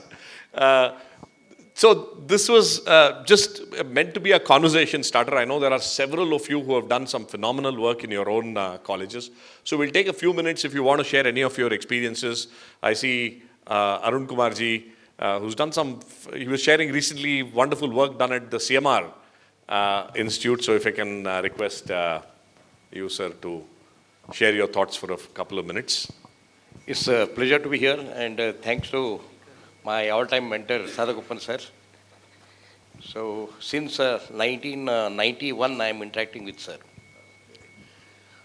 Some of the things what we have done is, entrepreneurship is a mindset. It's not about the business. So, even if you go for a job, then also if you are an entrepreneur, you can make the difference where you work. Second thing is inclusivity. Right from the senior management and right from the parents of the kids who want to be entrepreneurs, all that creating that ecosystem, that was quite challenging. When the people are selected for Singapore or national competition, parents called us and saying that we don't want to be crazy in entrepreneurship. We want them to be the actually pure academic, searching for job. And then we had to counsel the parents, what they have to do and why it is required and other things. Third one is the skeptical senior management, because number of resignations which are happening in the university and institute is so high, senior management is always having fear. Now Arun Kumar is there and we get convinced about his presentation. If I invest 1 crore and next year he's away, then gone. More than 70% of the failures, when I interacted with NASCOM, they told that most of the institutes are driven by an individual as far as entrepreneurship is concerned. Once he moved out, they were dead. And these are the skepticism. What first we took is creating ecosystem. To the senior management, I told, the entrepreneurship, my innovation center is not going to be cost center, it is going to be investment center. Because if I have to teach entrepreneurship, first I have to convert into investment. I joined in March. Till this day, total investment from my university is 1.5 lakh. Not more than that. That's one of the things, and we participate in the things right from NASCOM and the things we got 3D printing by being excellent in the presentation. Next one is we created a innovation club in the hostel. The condition is after 10 o'clock only students have to come. And the person who is going to mentor, we are given the free room there, and we borrowed the person from Makerspace MIT. We hired 2 people who always burn their fingers, no theory. Give any idea, then immediate lab. Third one is opening the lab 24/7. Security and other things are there. Students may be doing all these nonsense. And also allowing the students to take coffee, tea, chips, and they may sleep there. They can go for nature watching. We have provided sofas. Giving that, no, it is against educational, what you call ethosystem, or ecosystem like that. We pass through many of the things. And fourth one is being a CMR University, a private institute, most of the students are coming from what you call donation based. We cannot change the system. Arun, we want to have one designation, you take it. That was the mindset. But always, entrepreneurship is always seeing opportunity out of adversity. Then when you are having a lot of money, what you do? Then we talk to the parents, they have to earn money. Then we went on profiling the students, what they want to be. Then the mentorship group we have created, 23 mentors. So one is innovation driving the research, second research driving the innovation, third one is innovation driving the entrepreneurship. You classified the people. Then a lot of startup people we brought in to conduct motivation program. So in brief, out of 4 months, 71 activities were conducted, 450 ideas have been generated, 81 have come to startup funding. So that's the thing. What I want to say is, my overall thing is no student is good or bad from the marks. But I own the responsibility as a teacher. We are not guiding them properly. We are not identifying. This I experimented right from first generation of teacher. I mean, the one last example I quote. One boy was there. Earlier I was in STM college, 1987 to 96. One boy, he's always coming to the hostel at 1 o'clock night. We had to dismiss him from the college. I was in one among the disciplinary committee. Then I told, no, I want to investigate. Then I asked the boy, why are you coming at 1 o'clock? Then he told, I am going to the movie every day. Then I asked him, what do you see in the movie? Then he told, from the where light comes, how the music is coming, background music. He didn't talk, I mean, the heroine is my favorite, hero is my favorite, nothing. He's technically seeing it. Then I fought the case, saying that there can be some great actor may be there in him, or great real estate person may be there. We should allow him, like that. But last 2 months back, he called me. Sir, I am same, total 30 movies I have made in Telugu. I'm one of the most favorite. And also 2,500 crores rupees real estate business I have done. Wow. Okay. So in my Excellent. university now, in last 8 months, 3 startups have been established. And we have created Innovation Interaction Group. There are 787 members as of now. We have created the scouting team. We have introduced a design thinking lab in first semester and second semester. They brought them from the industry. They go on identifying who is having unique thing. Then those we filter out through business canvassing and minimum viability product and other things. Then we bring them to next level. From there we filter them, we bring them to pre-prototype land. From the pre-prototyping, we bring them to prototyping land. Like that, we brought in beautifully. And initially, I mean, the struggle is still on. Sure. But what I want to say, we could make some penetration through that. Fantastic. That's the Thank you so thing. much. Thank you so much for sharing. Now, I think one of the things we want to do as a part of that EdVentures network is to document some of these learnings and figure out what we can learn in a structured way across the institutions. And I'm conscious of time, but we have a couple of more comments, questions, anything to share that anybody has? Madan? Yes, where? Oh, back, yes. Actually, the major advantage of the new education policy, you said policy intervention. Now the students need not have to continue their studies. They can always complete 4 semesters, they can quit, come back. I think that is the major thing which has been causing. I think the institution should identify the students who would like to pursue the entrepreneurship, allow them the freedom, like what Hemant was telling, that he was been going to all the faculty, everything. If the policy everybody out here, how do I evaluate a student who's very good in entrepreneurship, probably not doing very well in his academics? Do we have some metrics? So that's the fear of the student. I said, if I get into this mode, are you going to say that I have qualified in my degree? Am I going to be given a BE degree? We have NEP, we have everything in place, but I don't think we have a scope to give this kind of evaluation for an entrepreneur. If there is something that we can work on this, I think we have at least 90% of the students going towards entrepreneurship rather than doing his academics per se. Yeah, that's just a small thought. I think one more very addition valid question. To what We'll you take said, one more question. No, and very nice that she added.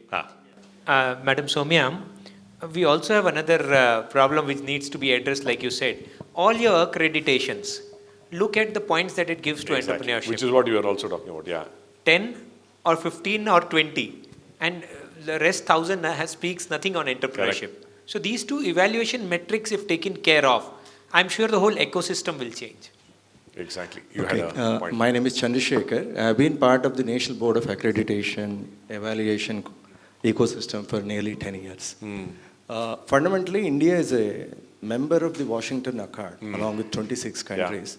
Wherein there is a provision for movement of the student internationally across the programs, and there is a international framework which is mostly pivoted around student outcomes in terms of academics, higher education and jobs. And when it comes to faculty outcomes, it's all about research, patents, publications, etc. But Government of India has taken cognizance of the fact that there is an impetus as far as the entrepreneurial journey is concerned in the academics. 2 years ago, they have started in NIRF, a separate context, taking cognizance of only the achievements in the entrepreneurial. It's part of the NIRF, but it's a standalone thing. So I'm completely sensitive to whatever you're saying, but since we are part of the global journey in terms of accreditation, we need to figure out how exactly we can take care of this local emergency. Correct. No, thank you for that comment. I think what it also means is that a lot more of us have to come together to ask that question louder so that it can be heard and there can be a change that can be triggered at the national and the global level. With that, this is just a jhalak, a teaser of the conversations that we will have. I'm sure we'll have many more, and we need to have many more going forward. Let me come back to the panel if there are any closing comments that you wish to share for 30 seconds, and then we can... Yeah, so just one quick thought is, I think the way institutions should look at entrepreneurship is like there was a time when institutions would actually show off the infrastructure and that will get you the attention. Then the packages became, everybody said XYZ lakh package. I think one of the things that you have to look at is what quality of entrepreneurs come from your institution is one of the biggest differentiators now coming out. And while I have, like, we provide software to support on NAC and MD and everything, but I have to say that IIIT Bangalore is a great institution. Half of us or most of us would not even know the NIRF ranking or NAC. We don't need NIRF or NAC to establish that's a great institution. BITS Pilani, again, one of the very good private institutions, nobody know, I personally don't even know what's the NIRF ranking or NAC rating is, right? So one of the best things is if you're a great institution, it will stand out automatically. People would know, right? And in fact, that's also established. I was sitting with somebody in Vizag, and I was looking at, they said, look, while my institution is not in the, there are far better ranked institutions than mine in the state of Andhra, but mine institution is the first preferred institution when it comes to the state level counseling.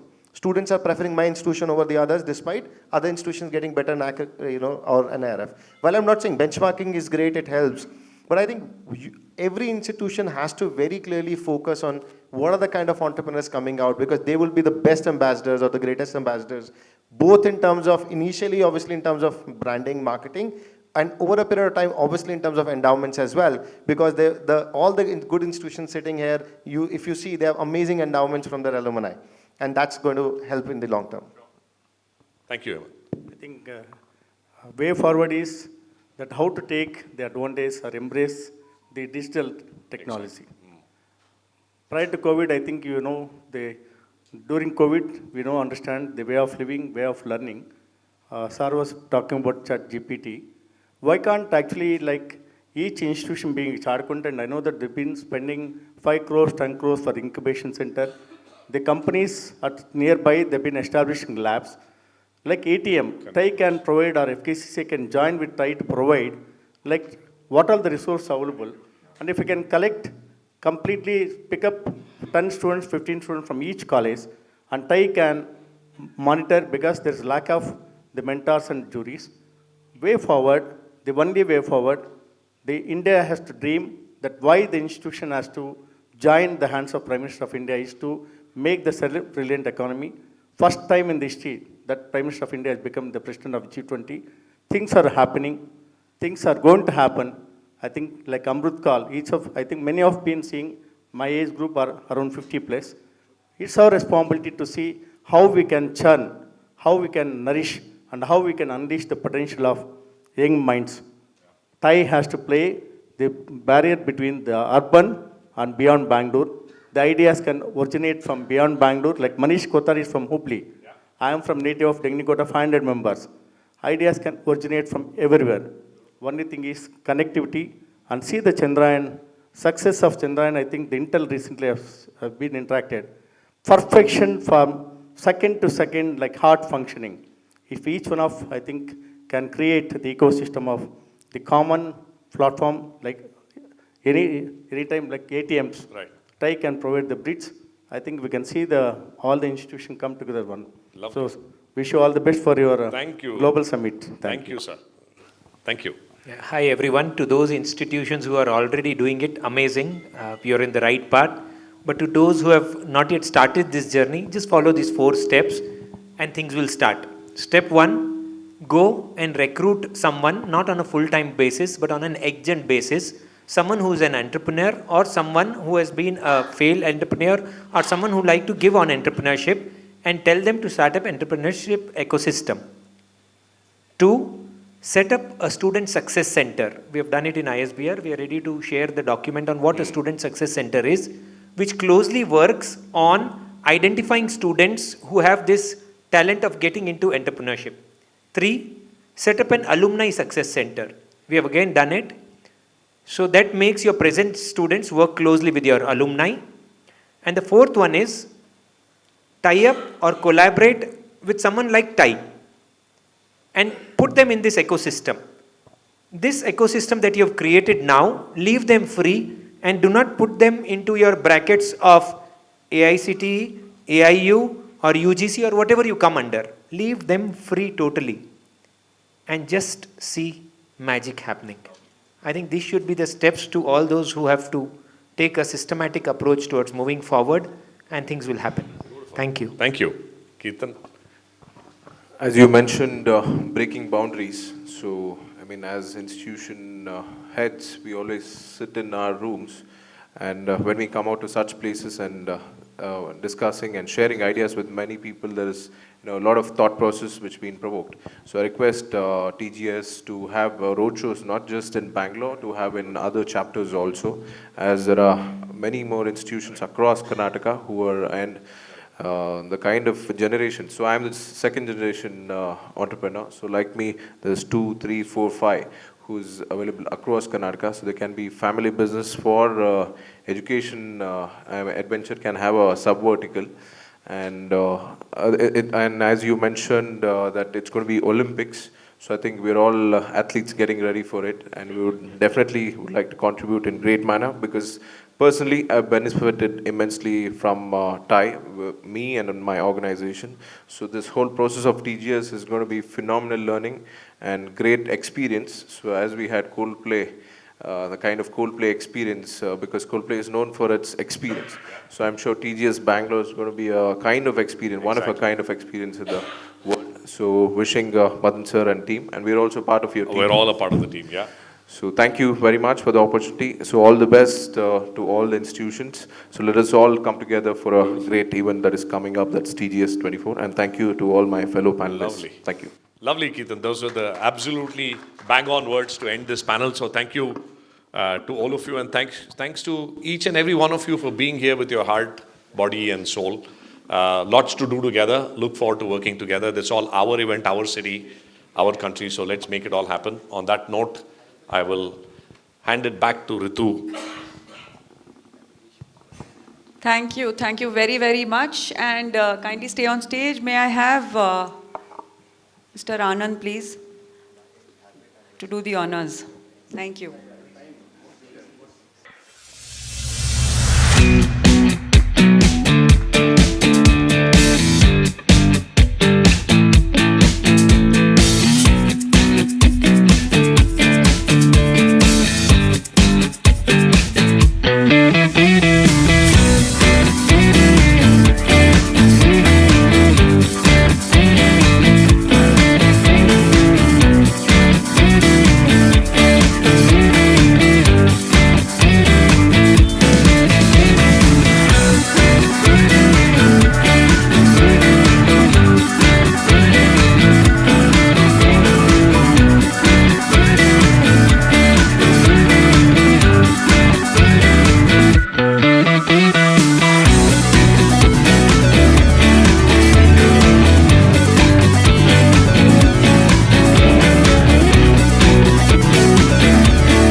Very quickly, I'd like to just call upon Mr. Anand. He will talk about, there's one initiative that we are running with IIITB, and over to you, Anand.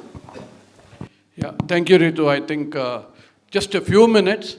So we have had an exciting afternoon, and so somebody asked a question, what next?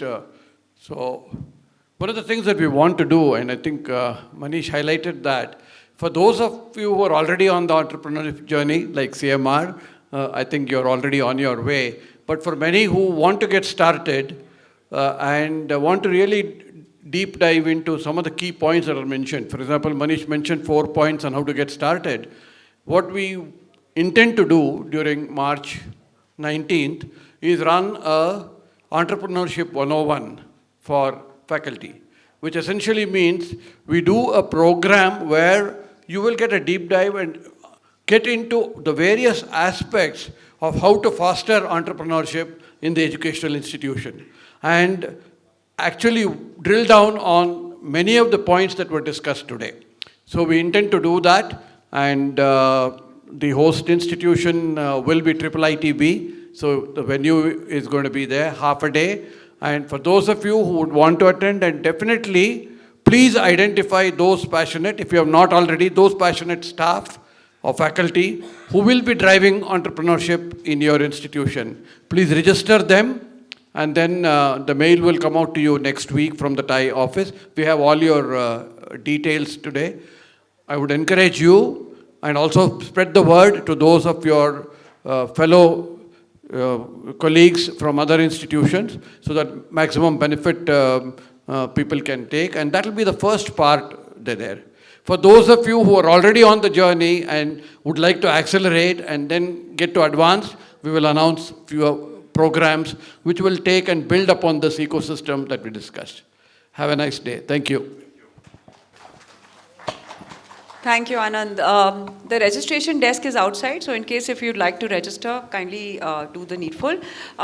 So just a quick vote of thanks. Thank you very, very much to our esteemed panelists and speakers. Thank you so very much to all of you all for taking time out on a Thursday afternoon and being with us and before time. So thanks very, very much. And yeah, you will hear from us. We will be in touch with all of you all regarding EdVenture. I hope you guys are all excited and ignited to work with us as we go forward. So can I request all of you all to come forward for a group photograph before we end?